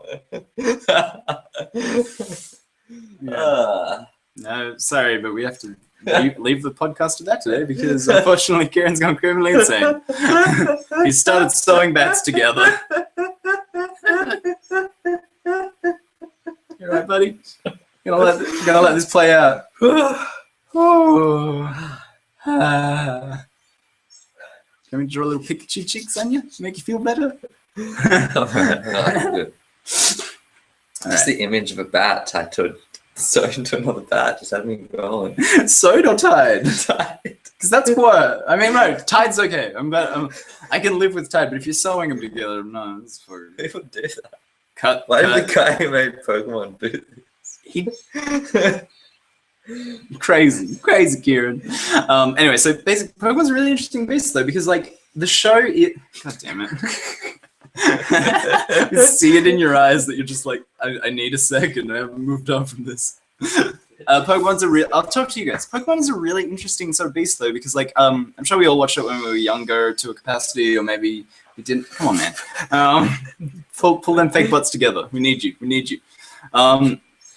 And the games are becoming. I mean, they've resurged recently. I would say a lot. You know, with X and Y and Omega Ruby Alpha Sapphire, there's more people playing Pokemon than like ever. Effect with Pokemon, wasn't it? I mean, yeah, and then it kind of petered out. To me, like it seemed like it sort of like leveled out. Of course, there was a new generation of kids in playing the games, and like that was sort of in my period where I was like, I'm not doing that anymore. And like Diamond and Pearl and Black and White and stuff sort of didn't hit the mark for me. And either didn't finish them or didn't enjoy them too much. Left me on a high point. I was like, cool, Pokemon's done what it had to do. Okay, that's interesting. And then when Black and White came out, I sort of went, yeah, no. Yeah, that's really interesting. And I think we're at a really good point to talk about it as well, because they're doing the Pokemon Origins stuff, right? Which is like the mature version of the anime, I guess you would say. And they don't scream their names like ridiculous children, you know, like being like, squirrel, you know, they'll be like, squirrel. That everything sort of makes sense. Like yeah, the world works. It's like, I'll pick these ones because your Pokemon aren't as strong. Yeah, exactly. Yeah, that was amazing. I mean, I swear we might have even talked about that before, but I love that they like did that where it's like, yeah, Brock's like, hey, you're a new trainer, so I'm not gonna fucking just send out my level 80 Graveler or whatever because I have a level 80 Graveler holding an Eviolite. I'm a dickhead. It's a little competitive strategy for all you kids at home. But basically, yeah, he's like, I have a couple of level 10 Pokemon that I can use against you, and that's cool. And there's a couple of moments in that where he's like, Brock, especially in that Brock fight where he's like, my Pokemon is using Bide in 2 turns. He's going to return the damage double fold, and I'm sure I've talked to it's a gym leader. Exactly, like it works. It's training. It's just the world was like way more fleshed out, and I love that about it. And but I think that will be another Pokemon thing where it makes me love Red even more. Where it will be, you can go to different gyms, and you can go whichever one you want, and it will be based on like what levels you are. Yeah, sure. Well, that's interesting. I would love to see that in the next one. I would love. There's theories floating around that towards the end of November we're going to see Z version, which is interesting. With the snake. Z version for like XY. Who was this? Yeah, like a Z version for XY. I think was like the rumor. You know, or more Delta content, or more. Whatever. There's theories that Hooper is going to come out around then, because that's when all of the giveaways for the starters end. You know, those giveaways where you can get the. If you don't know this, you can go onto the mystery gifts and enter Pokemon. What is it? The code is, you can look it up, but you can get the Emboar, Superior, and Samurott with their hidden abilities at level 50. I didn't get the Samurott. I got it before it was even announced. I just typed in Pokemon, and then Samurot's Pokedex number, which is like 503 or something. And then it was like, here's a Samurott. And I was like, I can't believe that worked. Like, I can't believe that. And just makes me think I can just start entering Pokemon 25 and get a picture or whatever. They had the starters from Heart Gold, Soul Silver. They had special ability ones of those that were going off like a couple of days ago, I think. I've heard about that as well, actually. Typhlosion. Yeah, but you have to get that through Pokebank. Yeah. So I should do that, actually. I have Pokebank. I don't think my year's run out yet. Has this been? No, it wouldn't have. Anyway, so that's really interesting stuff. And Hooper coming out, and Hooper is diversifying the universe a bit. And her movie is said to include like a bunch of legendaries. And the theory about that is that it's going to be a lot of like Hooper teleporting you around, much in the fashion of Horas's ending. No, you think no? Legendaries evolve. Yeah, Hooper evolves. He has a second form, if that's what you mean. Maybe he's like Deoxys in that sense, I guess. I swear they can't evolve. They can't evolve. They can't do it. Name me a legendary that evolves. This is the first one. Oh, this is the first one. There's a lot of theories floating around. Heatran looks funny. I'm out of Pokemon competitive because it's just too competitive. Dude, it's too cloudy. I was talking, it's not even cloudy. What? No, I was just talking to some guys about it, and like their whole thing about like studying the metagame and being like, you have to bring a Landorus and you have to bring legendaries now because legendaries are super available in Oras. And just having that disagreement and being like seen as like I guess like I was trying to fight them or something. Like they didn't really take to me being like, I just feel like the legendaries should be limited to a team or something. And then this is the kicker though, and I hope they don't watch this because it's kind of like me being like a dickhead, but like they fucking don't even play. I was like, cool, let's have a battle then. You guys seem like you're up for it. And then they were like, oh, we don't have teams. And I was just like, then you haven't even been out there. You're just watching videos of like these people in high ranked battles being like, yeah, you need fucking 2 legendaries to get up here. And I'm like, sure, it's easy to get up there with 2 legendaries. That makes sense. I'm just kind of defeats the whole thing of Pokemon though. I mean, yeah, I think you should be able to play with your favorites, and I think you should be able to work with your favorites. And that's why I've got, so I breed for my favorites, and I play with my Aerodactyl, and I bring my Aerodactyl every time. And he's a cool guy, and people love him because he kills people. He's a mean guy. He's a cool guy. People love him and he kills people. He's a mean guy. I just realized. The Aerodactyl's a bit of a jerk. From what little you've told me about your D&D universe, my response is, heck yes! Udemus is in. Cool. Udemus is in. We should clarify, it's not, it's kind of D&D. It's its own systems. It resembles D&D in a lot of ways. Like a lot of damage systems and stuff I've been putting in are very based on that because like, let's face it, why not adapt from things if you're going to make your own thing? Like, it's just simple. But it means we don't need a bunch of D&D books and stuff to play it. And it's just going to be, I don't know, this is an experiment as well. And we're going to build on it. And also, once we launch and stuff and we start playing it with people, I really want to get contributions. This has turned into the RPG cast. The Dungeons and Dragons movie. Do you want to talk about that for a second before we go back to Pokemon? I don't know. I haven't heard of it. Okay, well then. Maybe I have. It's just a bad movie that was based on Dungeons and Dragons. So it was silly. Anyway, moving on. Pokemon, is there a Pokemon movie? This is what I wanted to ask you though. Is there a Pokemon movie, a Pokemon episode, and I guess not the games because the games are the originals and there's not much overlay there unless you talk about like Pokemon Yellow or something. But yeah, so like what's the episode in the movie of Pokemon that you enjoyed the most? There's an episode of Pokemon that I remember the most. Okay, you don't like it, but you remember it. It's the Dragonite Lighthouse one. Oh, that's cute. Yeah, that one. I love that. Dragonite's like massive. Yeah. It's like I remember this. I remember that shot of like the giant glowing eye by the lighthouse and stuff. That's what I kind of remember. Was it a fake Dragonite?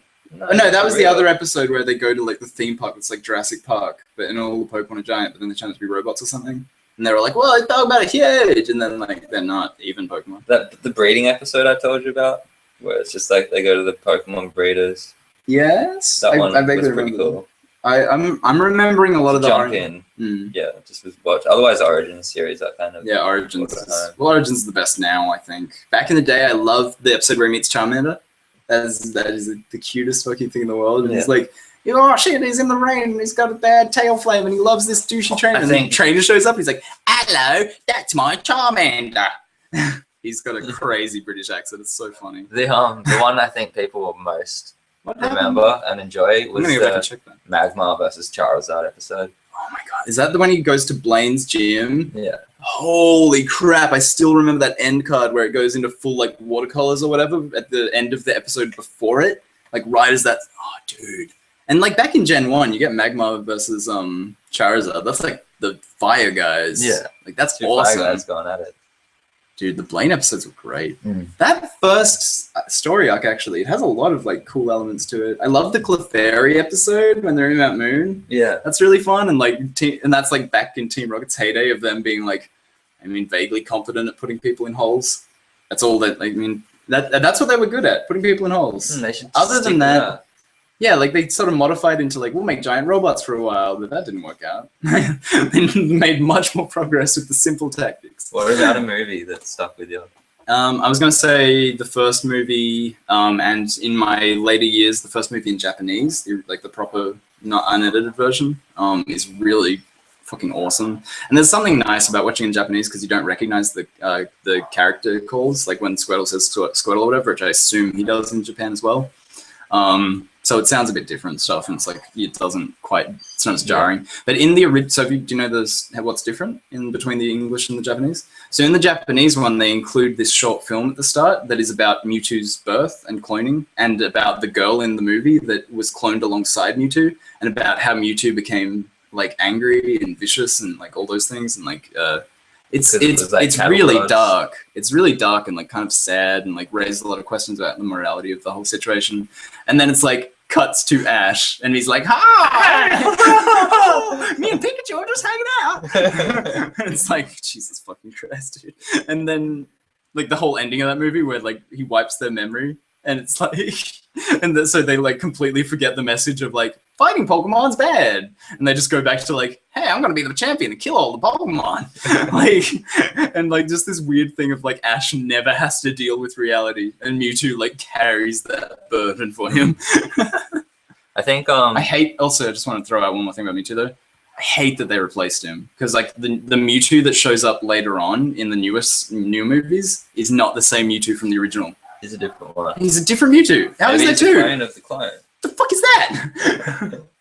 It's so dumb. And that like so the Mega Evolving Mewtwo is a different Mewtwo, and there's a new movie coming out with Lugia in it. The new one with Hooper's one I think is gonna have Lugia, and it better be the fucking Lugia from Pokemon 2000 or whatever. Like I think Pokemon 2000. That's the one that stuck with me. I was gonna say, it's got Slowking in it too. Yeah, and he can like talk, and he's like, "Hello." I forget how he talks. Yeah. I'm just making it up. I'm just like, yeah, Slowking's like that. This is from Butamus.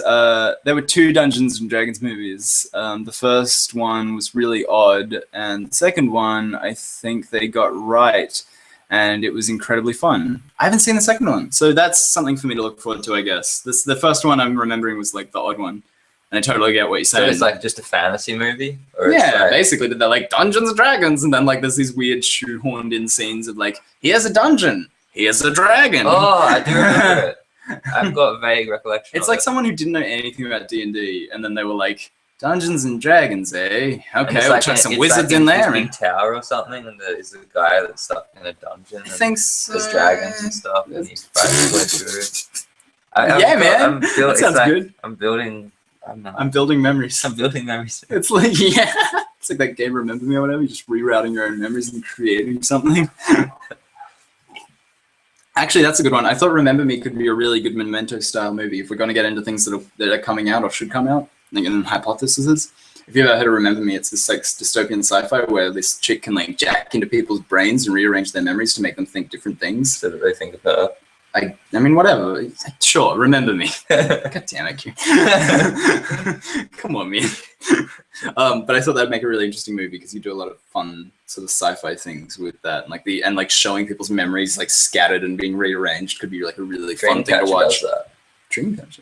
Stephen King's Dreamcatcher. Oh yeah. Where they go into like the memories. They're trying to piece through this guy's memories. Yeah. All his memories and like. I've seen it once. Have you seen Eternal Sunshine of the Spotless Mind? Actually, on that note, that's a Jim Carrey movie where he like he goes through this breakup or something, and he hires these guys to come into his house while he's asleep and wipe his memory. But he like has to go through his entire subconscious to do that. So there's like these weird scenes of like him remembering masturbating as a kid and his mum coming in and stuff, and like it's really dark.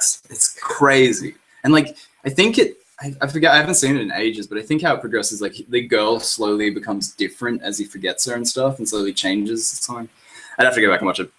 Thank you for the link as well, Butamus, to the second D&D movie, because I would love to have a look at that.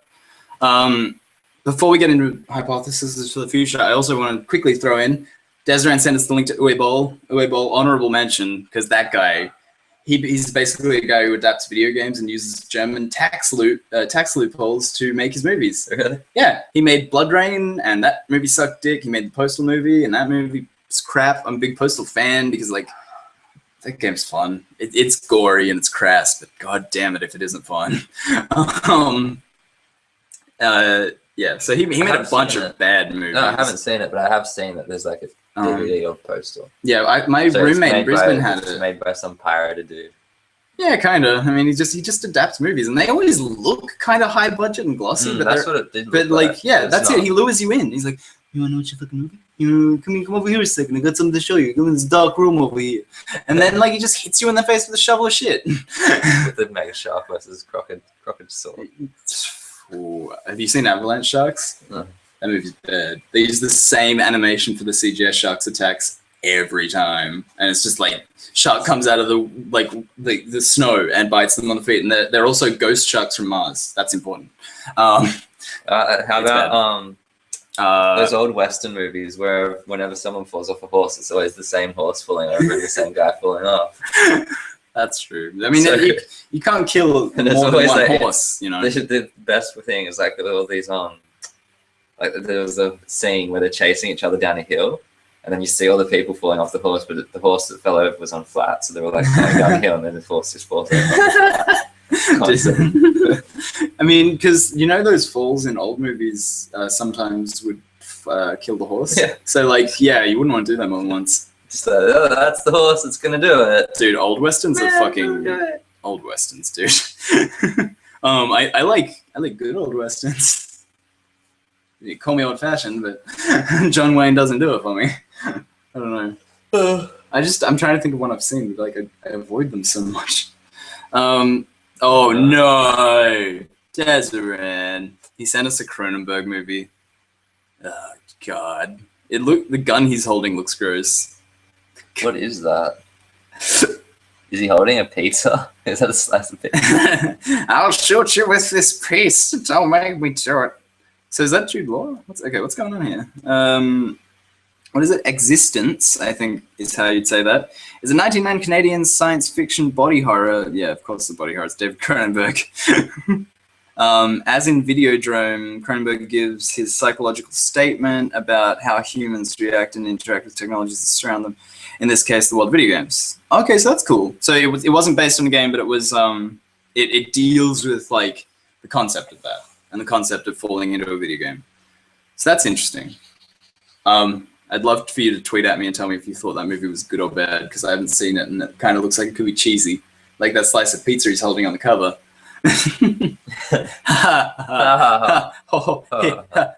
Oh yeah, and Uwe Boll made your favorite. Sorry, Alone in the Dark. Oh really? Yeah, which you brought up, and it was on your list actually, and I noticed that. So who's Uwe Boll? Huh? Is that dude that made Postal? He's the dude that made Postal. He made Blood Rain. If you've played the Blood Rain games, where you're a female vampire, you just kill stuff, and he made this like really shitty sort of like medieval vampire story.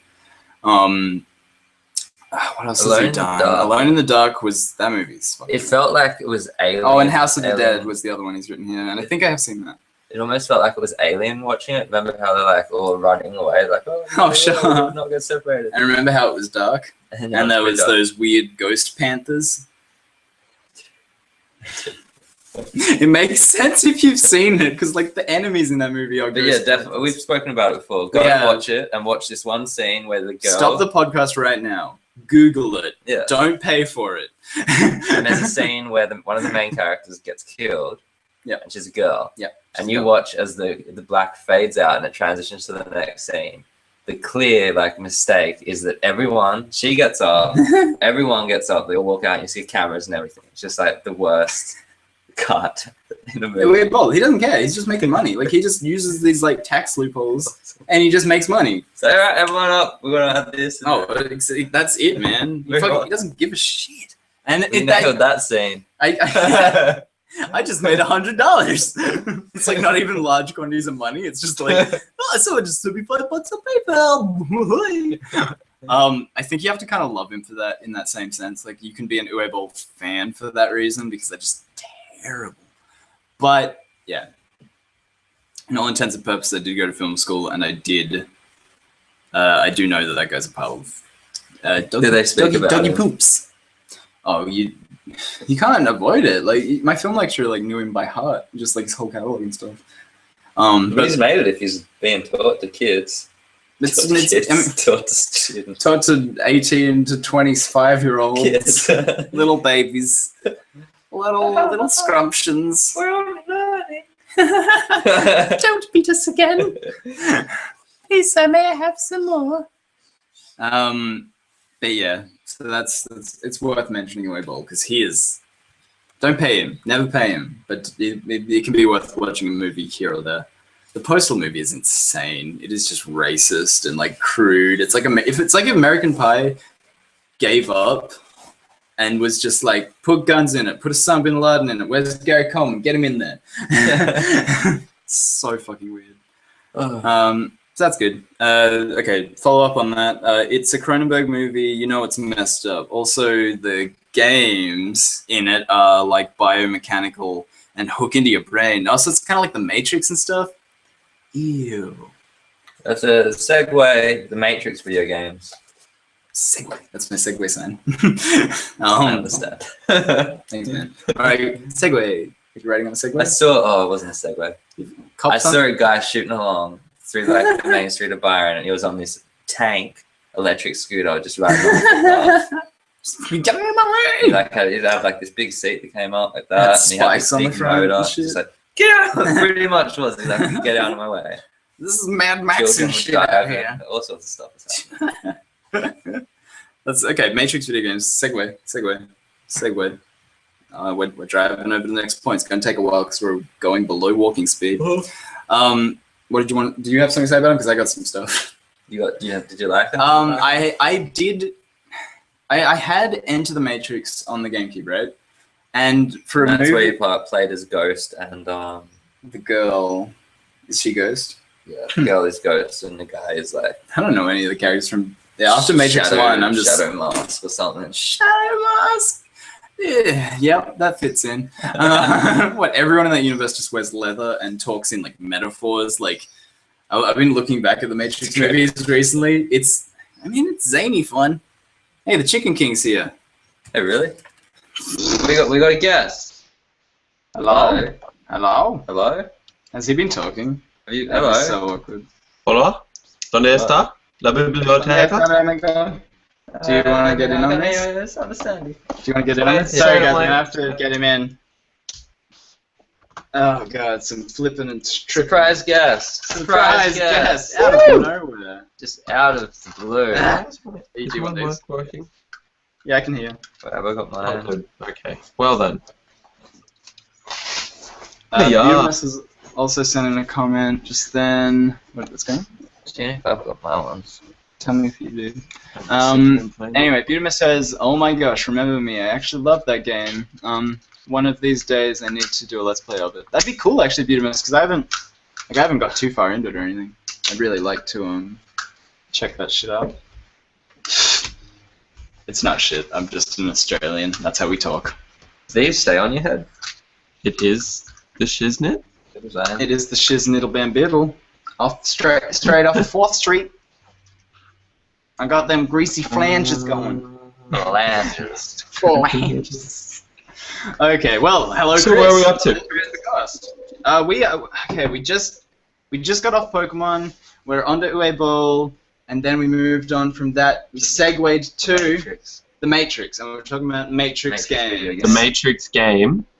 Yeah, we're talking about Path of Neo, and there's Into the Matrix.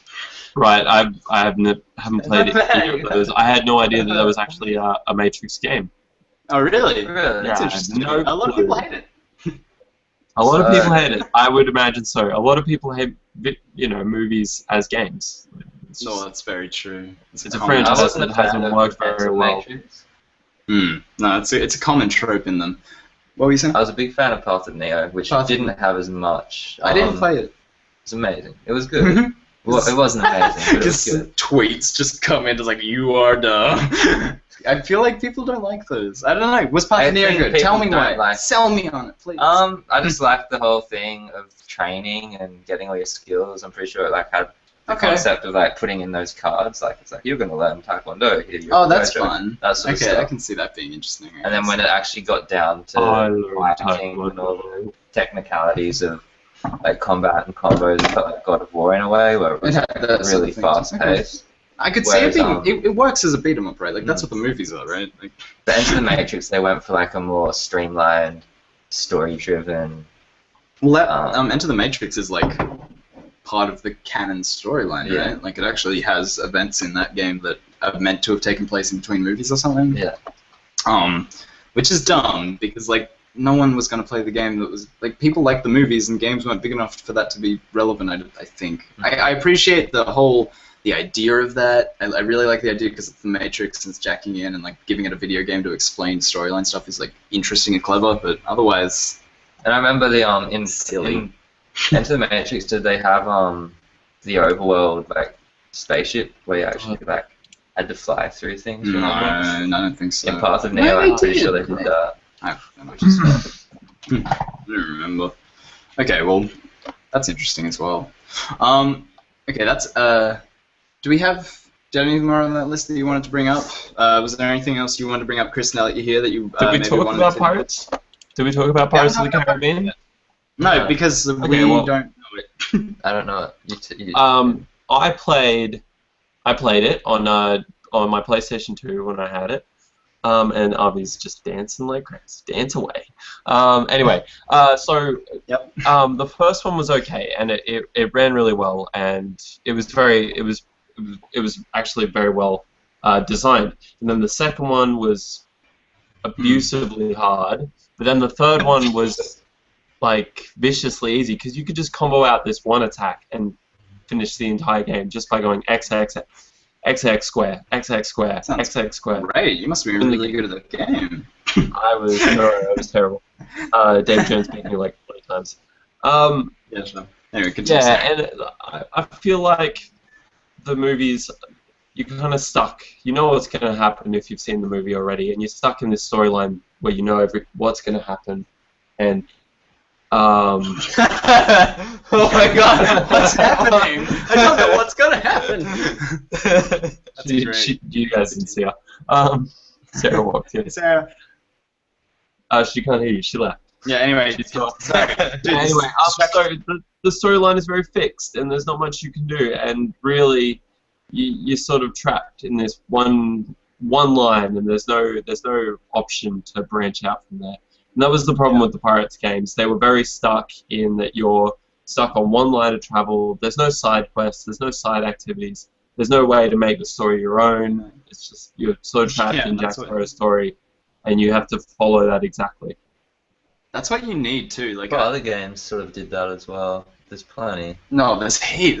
Movie tie-in games are usually suffer from things like that, or they'll go completely off the wall. Wolverine's Origins did that because I do not think those guys ever saw a script for that movie because he goes in he's in Aztec temples for a while and all this crazy shit goes on. Yeah, it's gonna be good. The guy who designed those levels got told that they were exploring Africa or something to hunt down a drug lord or something, and then that was all he was told. Oh, right. So it was just Aztec temples will solve this problem, and just put in a whole bunch of leftovers from Tomb Raider. Yeah. That's amazing. So, but then, yeah. Sorry, no. Butimus has done a delightful thing. Delightful comment. At 1 hour and 33. Wait, who is this guy now? He's been here the whole time. Who is this new guy? This is Chris. Yeah, introduce Chris. Okay, yeah, I guess we should because this is we're popular now. Are we popular? Chris is Oh. Aww. Hi guys. No, Chris is a valuable member of the Retroverse crew. He's done some videos. What was the last thing you did? You did Freddy. I think it was Gauntlet? Five Nights at Freddy. I still have the rest of the series to update, but I don't have anything to edit it on because my computer, as you can hear in the background, is a piece of shit. It's whirring away right now because I'm overworking the graphics card by having an online chat. By having an online. Oh shit! Oh, no, Turns out. Yeah. So Butamus, for your reference, Chris is the blonde guy in our channel art. And we tried to get Pez on. Pez is the enigma of the channel. Like he just is not. No one knows who Pez is. Like, he says every time I tell him I've been hanging out with you, he's like, "Oh man, I should see Kieran." He like gets all bummed out. I'm like, I don't think it's that big. Calm down. Like I was speaking to him. It's like I saw him at the bakery once. There you go.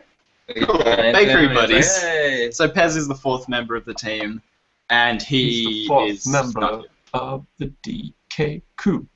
DK. Pez is here. his arms are long and he reaches things. And he's Pez. big. You missed that. Mr. Ryan. You missed that thing we practiced before the show. We rehearsed this like 6 times. Why didn't you invite me and Chris?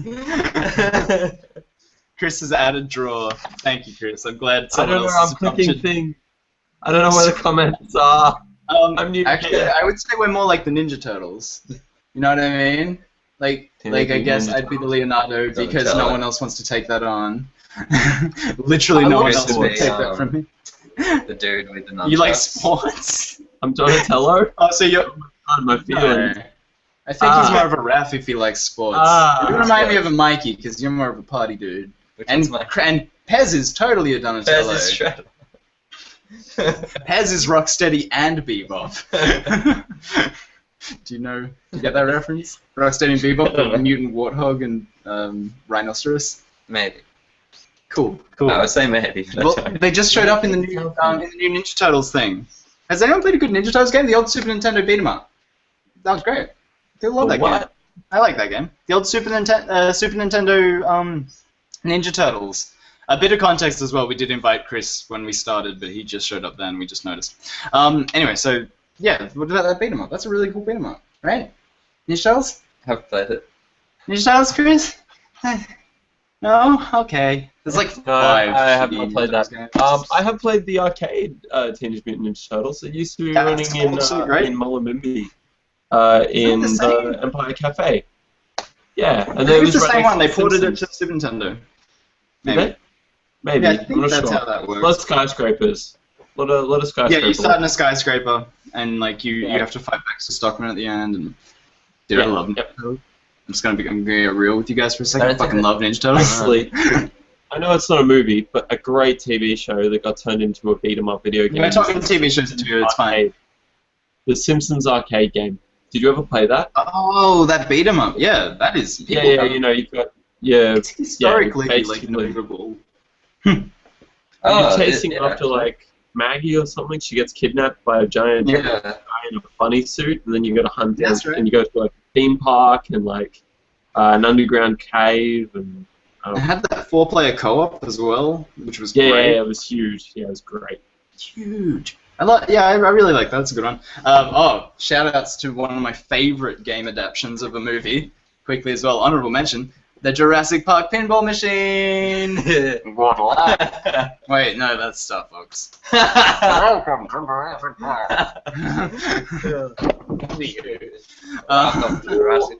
Born with the So mighty. Anyway, so yeah, Ninja Turtles is cool. What about the Sonic Born with them. Amazed by them. What? I was doing that. Is that Chris? Or is he like impersonating Chris? I think it could be a body snatcher, dude. Got like the side of his eyelids. Yeah. if you freeze frame right here, you can see his eyes being sideways. Sonic the Hedgehog TV show is what you were saying. Yeah.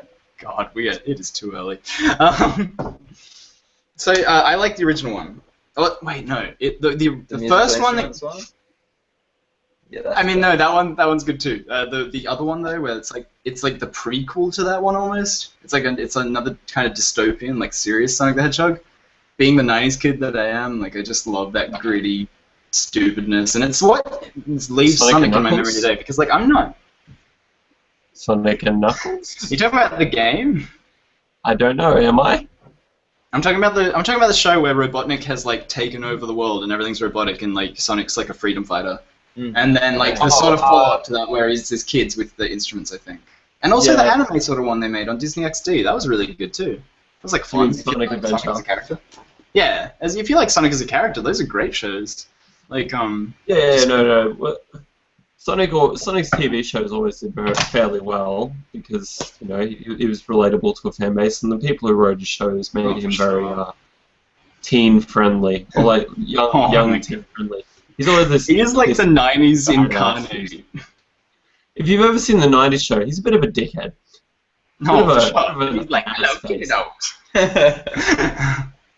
And then in the one that came out a little while ago, when they're questing for crystals. Okay, hold on, everyone's talking. Like Chris, go first because there's a delay. Kieran, go. Chris, go. Jesus Christ.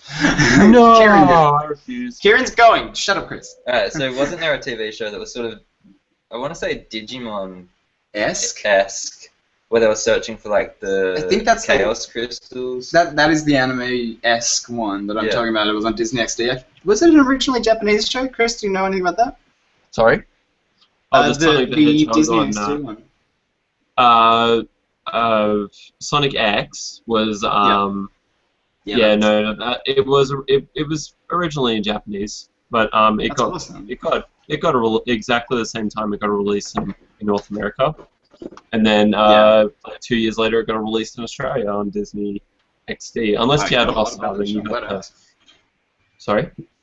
I'm just glad I asked because you like know all these vital statistics about it.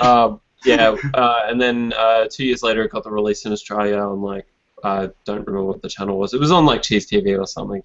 Something in the morning. On Saturday Disney in Australia. Yeah, it would be something like that. Or Warner Brothers. It was a cool show though. I liked it. WB Kids. Let's jump over. Oh, we're jumping. We're jumping. Chris, I'm sorry. Go ahead, jump. Hyperspace. Netflix Zelda. Oh, I'm glad we got to this. Netflix Zelda. Netflix Zelda. We're all into it. What other shows has Netflix made? Not video game stuff, but let's just stick with. Hold on a second. Let's just talk about. Do you mean the really old cartoon of Legend of Zelda? Like where he's like, make me "Come on, princess," and he you can't even quite it right. I don't know anymore. Oh shit! No, it's what is it? Excuse me, princess. I said that to my girlfriend for a month. I used that on my girlfriend for a month, and she got very. She didn't like it. Didn't like it. Did she know the reference? Oh, I had to send her a bunch of memes about it to get. It's like it was like first. It was. I was doing it after. I'm gonna be using this on you soon. So I want you to. I should prep her for my things. No, because like I sent her a bunch of like. Because she caught on that I was saying it a lot. She was like, "What the fuck is this? Excuse me, princess thing?" So I sent her a bunch of like screenshots from the cartoon with him doing the from the shitty video games and the animated everything, the animated series, not the anime. They all just had, well, excuse me, princess, and like eventually, because she has like her own on a DS and stuff, and like she's played those games on 64 and stuff even, and she was like, wait a minute, is that Link? And I was like, yes. And then and I sent her the clip, and then that was when I stopped, because I was like, I think I've reached an end goal with this. I did a 3-act structure with this, and it's going to make a great story on the podcast. Yeah, so Netflix, it's going to be live action, isn't it? Yes. So they're making a live action Zelda series. Yes. Have you heard about it at all? I haven't heard anything. Have you heard about it at all, Chris? Or do I have to give a rundown on this? I have no idea what you're talking about. Netflix is in talks with Nintendo about creating a live-action Zelda program. Oh wait, no, yeah, I do know what you're talking about. Yeah, I've heard about this. It was on the note. Oh yeah, it would have been. Hey, that's cool. No, shout-outs. Jumping back to the very first section. Funhouse joining the know, joining Rooster Teeth. That's awesome. Oh really? Oh, okay. Funhouse is Inside Gaming Daily, and they've just transferred over, and they were the guys I was doing video game news with a lot, and now they're joined up with Rooster Teeth, and they're showing up on a lot of their programming and stuff. Really cool. Anyway, is that the back to? Oh, sorry. Is that the guy? I can't remember his name. Bruce Nolan. Bruce Green, Adam Kovic, James. Oh, sick! I love those guys. Yeah, they're awesome. They're really funny. Spool, yeah, Spool. Fucking Spool. Sean Poole. That guy. And Joel. You haven't seen the channel, have you? All of me and Chris's best friends. Anyway, so that's really interesting. Go check that out, because those guys deserve views. Like, I like those guys a lot. They're big, but Funhouse, spelled house, H-A-U-S. Yeah, they just do a really good job. Everything they release. Their podcast is awesome. And stuff. Sorry to cut you off. This delay is killing me. So what about Netflix Zelda? Netflix Zelda. So getting back to that, the quotes and the speculations have been based off a thing that basically says they're looking at like Game of Thrones for kids sort of thing. Yeah, but saying it like that makes it sound bad. Game of Thrones with less incest, I think is what they're saying. They complained about it and said, oh, you can't actually just compare something straight to Game of Thrones because Game of Thrones is so unique in itself. No, it's not. It's the War of the Roses. Yeah, I don't think it's based on history. There's Lincoln's Game of Thrones. What's wrong with you right now? Well, Game of Thrones for kids is just See, like that's why it's got this bad connotation. I'm glad I said that first because it's totally given everyone the wrong idea. I think what the crawls, man. See my skin. Yeah, but I know that's why it was a poor choice of words. But yeah, it wasn't my choice of words either, so I'm okay with it. No, but that's my thing. But I think you take the incest out of Game of Thrones, you put Ganon in there, you're having a good time, right? Take the incest out of Game of Thrones and put children in there. Well, the impression I get, the impression I get is that they're going to have an extensive amount of characters and they're going to kill them off all the time. That's what's going to happen. But think about Season 2 Majora's Mask, Season 1 Ocarina of Time, Season 2 Majora's Mask, Season 3 Wind Waker, Season 4 Skyward Sword. Like, you could do some fucking insane shit with this story and tell different iterations every time. I guess what they're trying to do is they're going to put in a lot of money. That's probably what they're trying to say. Oh, yeah. They're going to put in a lot of money. Game of Thrones level. Huh? Is it live action or live action? Live action. Live action, baby. Okay. No, I know what you're saying, and the design of Zelda sort of doesn't lend itself to live action, and that's always a problem I've had with it as well. But dude, can you imagine if they make it to that quality of Game of Thrones? You got to be open to adaptation. Exactly. I'll watch it no matter what, even if it's terrible. I'll watch the first episode. Oh, yeah. I'll happily. It's like it's like watching The Flash. I have to watch The Flash. You have to check that out. You can't trust other people's opinions on that kind of stuff because people are gonna have crazy nostalgia goggles too. Dude, get like a fun tingle in there.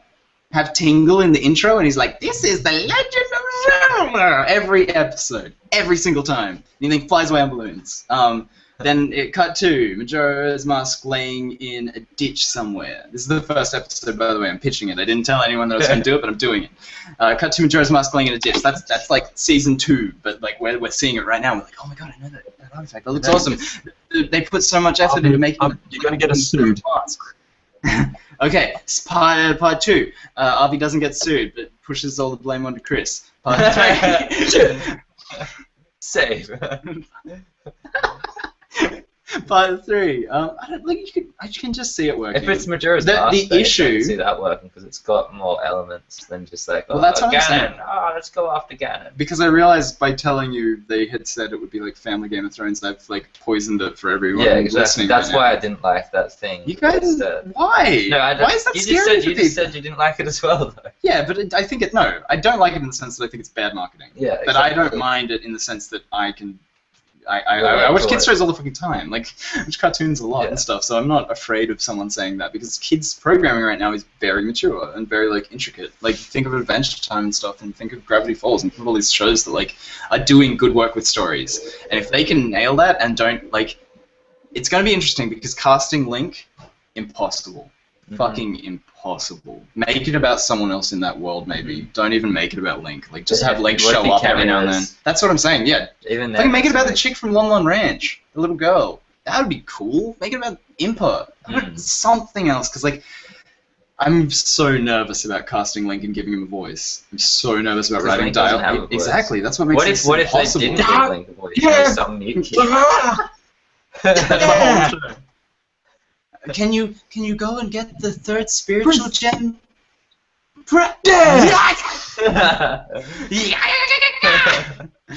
And he just gets dizzy eyes all the time as well. That always happens in costume. Anime eyes and shit. Gets little sweat drops. Like, oh.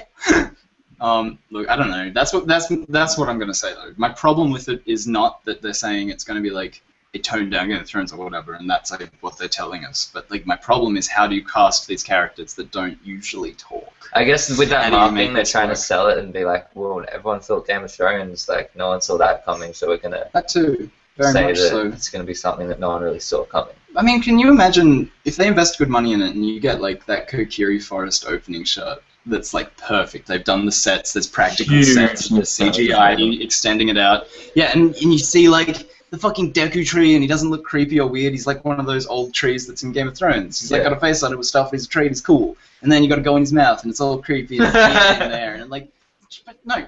I mean, yeah, it sounds weird when you say it like that. What if it's not Link then? It's just a forest child, like with a fairy and everything. That's my thing. Like, I feel like you said, okay, here's some deep cuts into the Zelda timeline. Set it in the period in the period of the No Hero, and that's the timeline that Nintendo released that has Link loses to Ganon, and Ganon gets a whole age where he has no hero to contend against because he's like ended the cycle for that chain, and he's just got like a few decades or whatever to fucking wreak havoc. I think it's like 200 years before the hero gets reborn. So basically, Ganon just gets free pass, and I think set it there. Set it in the Descent, and then have the comeback. Make a Wind Waker show. I would love a fucking Wind Waker show. I wouldn't mind giving him a voice. If they're talking to Nintendo directly, Nintendo's going to be like, well, we don't want you to screw this up as well. Yeah, because we remember the 80s. We don't want our like biggest game franchise to collapse because of some lame movie that we've had our name put to. Some Netflix series to cash grab at fantasy fans. So I think they'll probably go for a totally different storyline. They're not going to That would be interesting. I would love it if it was like another incarnation that fit into the world but didn't, but wasn't any of the video games links. That would be interesting. That's a good idea. He's the show's Link. So if he talks, we can be like, oh, it's the show's Link. It's fine. And every time he swings his sword, he should. Every time he swings his sword, he'll be like,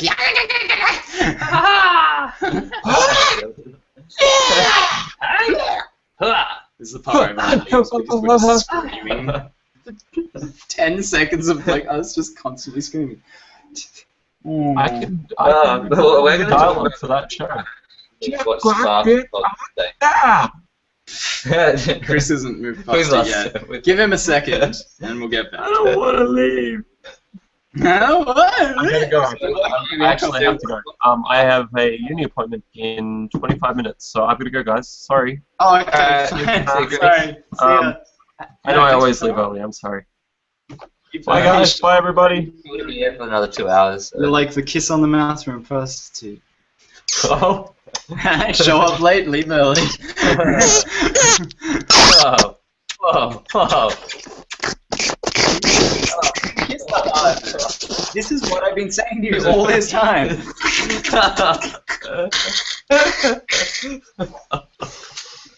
Bye. He's gone. I've scared him off. Okay, have a really good appointment, Chris. Thanks for showing up. See you guys. Thanks. I'll enjoy my lecture and kill myself. Bye. Alright. Okay, we're alone again. So what we're talking about is what actually sparked the entire conversation of video games, movies, whatever. It's everything. Yeah. It's still there. It's still there. Sorry, I just realized what I said. It's still coming back to it. Oh Jesus! What is wrong with me? I should not. So it was the Hitman movie. Oh yeah, it was too. I forgot that. Like I was the one that brought that up. So what sparked the entire podcast? Have you seen the trailer? Did you go and watch it at all? I haven't watched it. Desiree, man, stop trying to eat your cam. Get some real food. Snap. Oh, I need some burn cream. No. I watched the trailer live.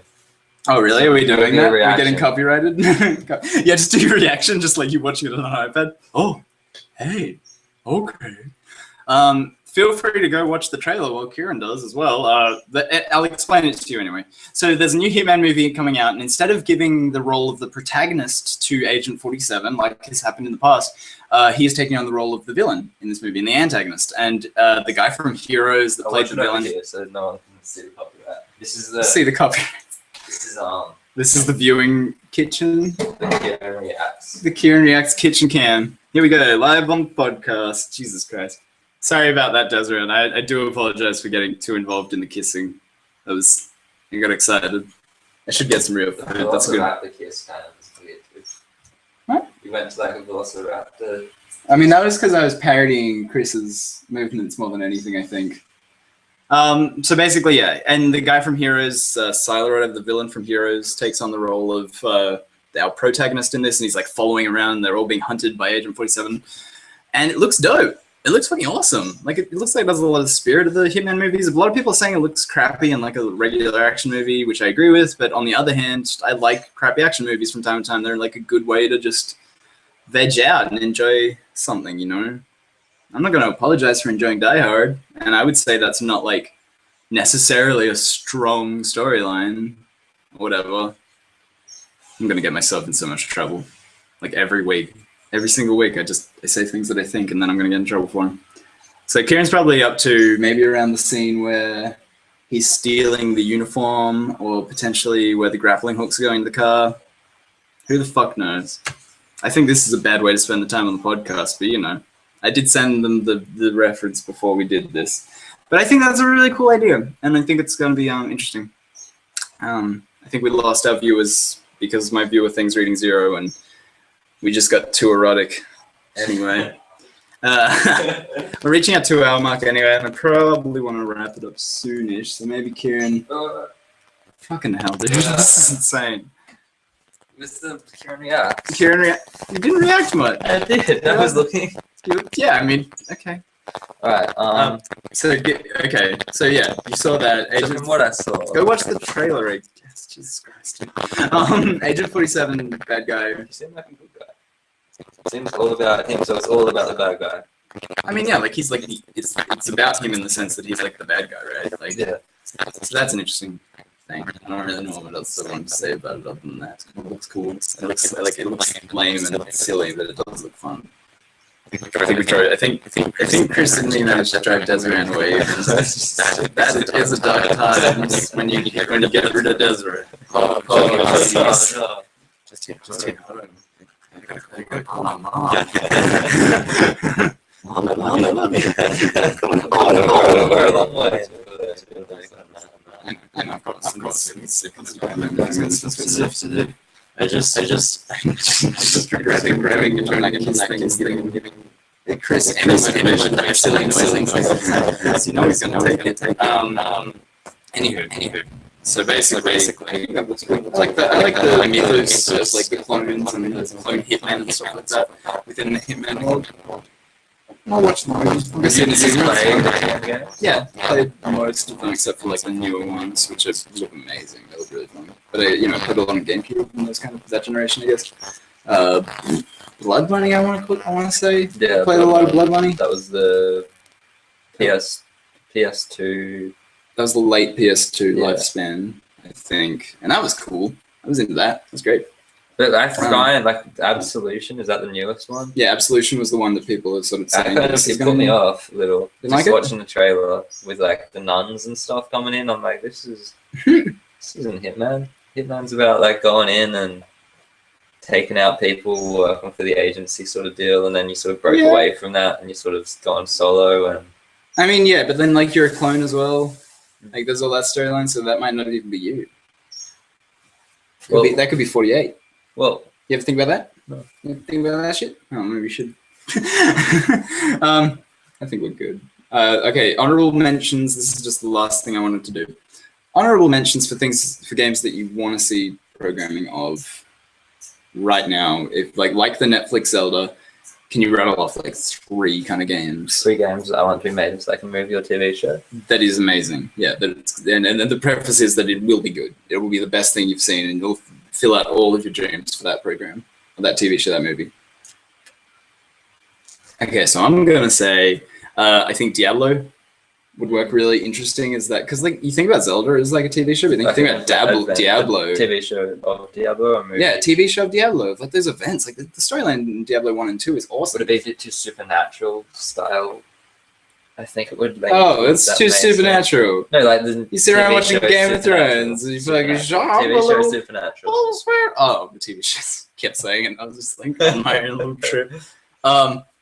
No, it's like medieval. It's like fun medieval fantasy. It's like a supernatural bit of the past, and you got like the mage and the ranger and the warrior from the first game, and then like you can go through the whole storyline of the warrior killing Diablo at the end, and then like having to shove the demon's soul stone into his forehead to like save the world. Spoilers, dude. That game's 25 years old now or something. If you haven't seen the end of Diablo 1, too fucking bad. I think Diablo would be good. I like Diablo 1 and 2. Diablo 3 makes me so upset. Right now, let me guess. Star Fox. Star Fox movie. Yeah, no, definitely. I mean, like Star Fox TV show that, like the Thunderbirds thing that he wanted, and they're all puppets and stuff. I'd love that. That would be awesome. Or just a good CGI one, like a 3D animated fucking because you've seen those new Star Wars animated series, right? Yeah. The 3D ones. Those are great. They're awesome. So if you do something in that sort of style with Star Fox characters, that'd be fucking fun. It'd be so cool. And once again, you got all this legacy. You go like, you got James McCloud, you got Pigbird, everyone's there. You got all the Falcos, like, hey guys, don't shoot at me, please. Oh, Einstein, boy. I'm so tired. Save me. What's your other one, Sue? You got one more. I do Mario Kart. Mario Kart. It's Mario Kart. Mario Kart TV show. I race every episode. It's a sports show. It's like there's no like pretext of a story. It's just like this week, we're in Mario and Luigi's racing. They got pole position in the last race. It's like an actual like made up sports show. How about that? Great. Or so like the Onion, except Mario Kart. Yeah, there you go. I think a Smash Bros. TV show would be really interesting for a collaboration thing, because like if you remember Subspace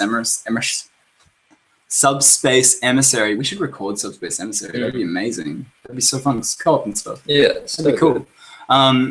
Yeah, Subspace Emissary like had all those cutscenes and like told that story, and they didn't put that in the new one because apparently all of them going up on YouTube straight away after Brawl came out, basically made the guy be like, well, what's the point of giving people a story if they're just going to cheat? You know, you have to have the middle bits. And so basically, thanks, internet. You ruined our chances of getting a cinematic story in Smash Bros. Ever again. So they just put that money into developing trailers. And all the trailers look amazing. It's so pretty. I miss it, though. I know. Dude, the storyline feels empty after Brawl. Like, I don't know. Like, I love this. The solo in Brawl was amazing. That storyline is fucking great. And, like, all the cinematics and, like, Diddy Kong fighting Rayquaza with Star Fox, that's great. There's so many cool things that happen in that storyline. And, yeah, we don't have it now. Whatever. Great. Oh, well. And the new Smash is really fun, but it just feels like it's missing that little bit of polish that I wanted. They tried to put that like trophy thing in where you select about your That's opponents. Fun. Yeah, that I hate that trophy thing actually, and the fact that like no matter what you're gonna go through at least like 1 or 2 8-player battles, because I hate 8-player battles. Like it's confusing, and if you're unless you have 7 friends sitting next to you, there's no reason to have it going on. Because like if it's just 7 computers, it's like, why am I even here? This is so shitty and lame. Like, because I'm a 1v1 player as well. Like I like 1v1 the most. Yeah. Because it's like better. It's way it really exposes the intricacies. Fucking intricities. It really highlights that about the game. It really highlights the finer points of the game because you're forced into a bit more of a tactical position. And like just the fact that the space is so open to move around in and jumping so like you jump so high, like it just means that your character's mobile, you can fucking move around. It's just a well-designed fighting game. And like I say, like I'm a big Steve Fox player on Tekken. He's like, all he does is dodge things. So like a game that gives you that kind of agency to get out of the way of stuff is just fun. And Smash Bros does that good. Yep. And hear me out. No? All right. Cool. Oh my gosh, I just forgot. Monster Hunter. Oh! Whoa, yes. Monster Hunter movie. Movie or TV show? Movie. TV show. Movie. New monster every week. What are you talking about? Monster Hunter movie where it's like a what, and you get to see like three monsters in the whole thing because you wouldn't see much. It'd be a montage in the middle of like six monsters. A series, a trilogy, Monster Hunter trilogy. Okay, fine. Not happy about it, don't. I had a best video game. Crash Bandicoot TV show. Crash like Bandicoot. a cartoon? Yeah. Okay, good, because if you said live action, it's going to slap you in the face. Like, what are you talking about? No! Yeah, cartoon. That'd be cool. I'd watch that. I like Crash as a character. He's a cool character. So Crash Bandicoot, Monster Hunter movie. TV show. I mean, you're wrong. You got it wrong, but I'll let you off the hook with that one. I'm gonna let you rethink your answer a little bit. No, we already sort of talked about that. Yeah, well, Zelda. It's on the way. We don't know what they're gonna do with that actually, so we'll find out. What? Oh, okay. Anyway, keep going. Luigi's Mansion. Some more, and I just wanted some more Origins. Pokemon Origins. Well, the new one just came out. So there is a new one. The third one, I think. Yeah, third part. It's Mega Rayquaza, I think. Really? Oh, yeah. I think that's what the story's about in the third one. I want that. We'll watch it after this. And we hung up. No, I think if you're gonna do it, I think do a Monster Hunter movie. TV show. What was the third one you said actually? Because that would work as a movie. Origins. No, the second one. No. Crash Bandicoot. No, the second one. Monster Hunter. No, the second one. Pokemon Origins. I said something and I forgot. Jesus. I think Monster Hunter would work better as a show. Maybe even as a CGI show, because I love the cutscenes in this. If they just animated it like that, I would love that. Because like this, it's low res and you can tell it's compressed down, but the cinematics in this game are goodness gracious, mama. I always, when cinematics come, it's like you sit back. Yeah, I know. Switch on 3D, but you wouldn't do that. I can't see 3D. Even Bodhi was giving me shit about this. I was talking to Bodhi and he was like, oh, yeah, I've just got 3D activated for like this cutscenes in this movie because it's so pretty. And it's like, yeah, I don't know. And he's like, wow, it's so pretty. If it hurts, don't do it. That's what I'm saying. But everyone gives me guff about it. Jeez. And I just like the depth, and it really opens up the pixels. It's a lot more like the HD quality. Dude, I love it. I do. Because from what you showed me, the 3D does work really well. And but one thing that really messes with your eyes is that you know how the thing pops up. It's like quest complete. Those little black bars. Yeah, sure. You know how yeah, all the text overlays are in your face, and all the like map overlays, health the overlays overlay in the same thing, but at the same time they're not. So you like look at it, it's like, well, because you're what's happening to my brain? Yeah, because you're focused into the picture, and that's on the front. So it's like, ta-da! Have a good time reading. I hope you like those eyes you got. The cooling effects wore off. That sort of stuff. Yeah. Cool. That's good. We're done. I think we're done. Cheers. I love this idea of Monster Hunter programming, and I think a 3D thing would work really well because the cinematics in this game are like fucking. A 3D movie. TV show. A 3D TV show. Yeah. Do you know what a TV show is? And I know you're confused, but like, it's a TV show. And that's what we leave you with. The hope that something amazing is going to come. The dream that the nightmare will end. And etc. I was reading Kafka this morning. You want to know how to start a morning real dark? Wake up at 6:30 and start reading Kafka quotes. Start reading Poe as well. Poe's good. Poe's like weird though, because like, yeah, he is like super like down on himself. Welcome to the RetroCast. All right, see you guys next time. Your homework is to read Kafka and Poe chapters 1 through 17. Watch Hitman trailer. Watch the Hitman trailer. Yeah, I mean, it definitely initiated this conversation for me, but like, I totally forgot that's why we were here. Tell your pals, and we'll be live next week. We'll be live next week. Not the same time. Maybe earlier. A bit earlier. So, whatever. Be there. What are we talking about next week? I don't know.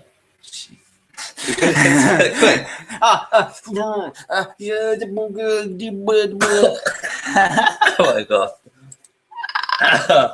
I was gonna turn it off, but I clicked on it now. Oh, jeez.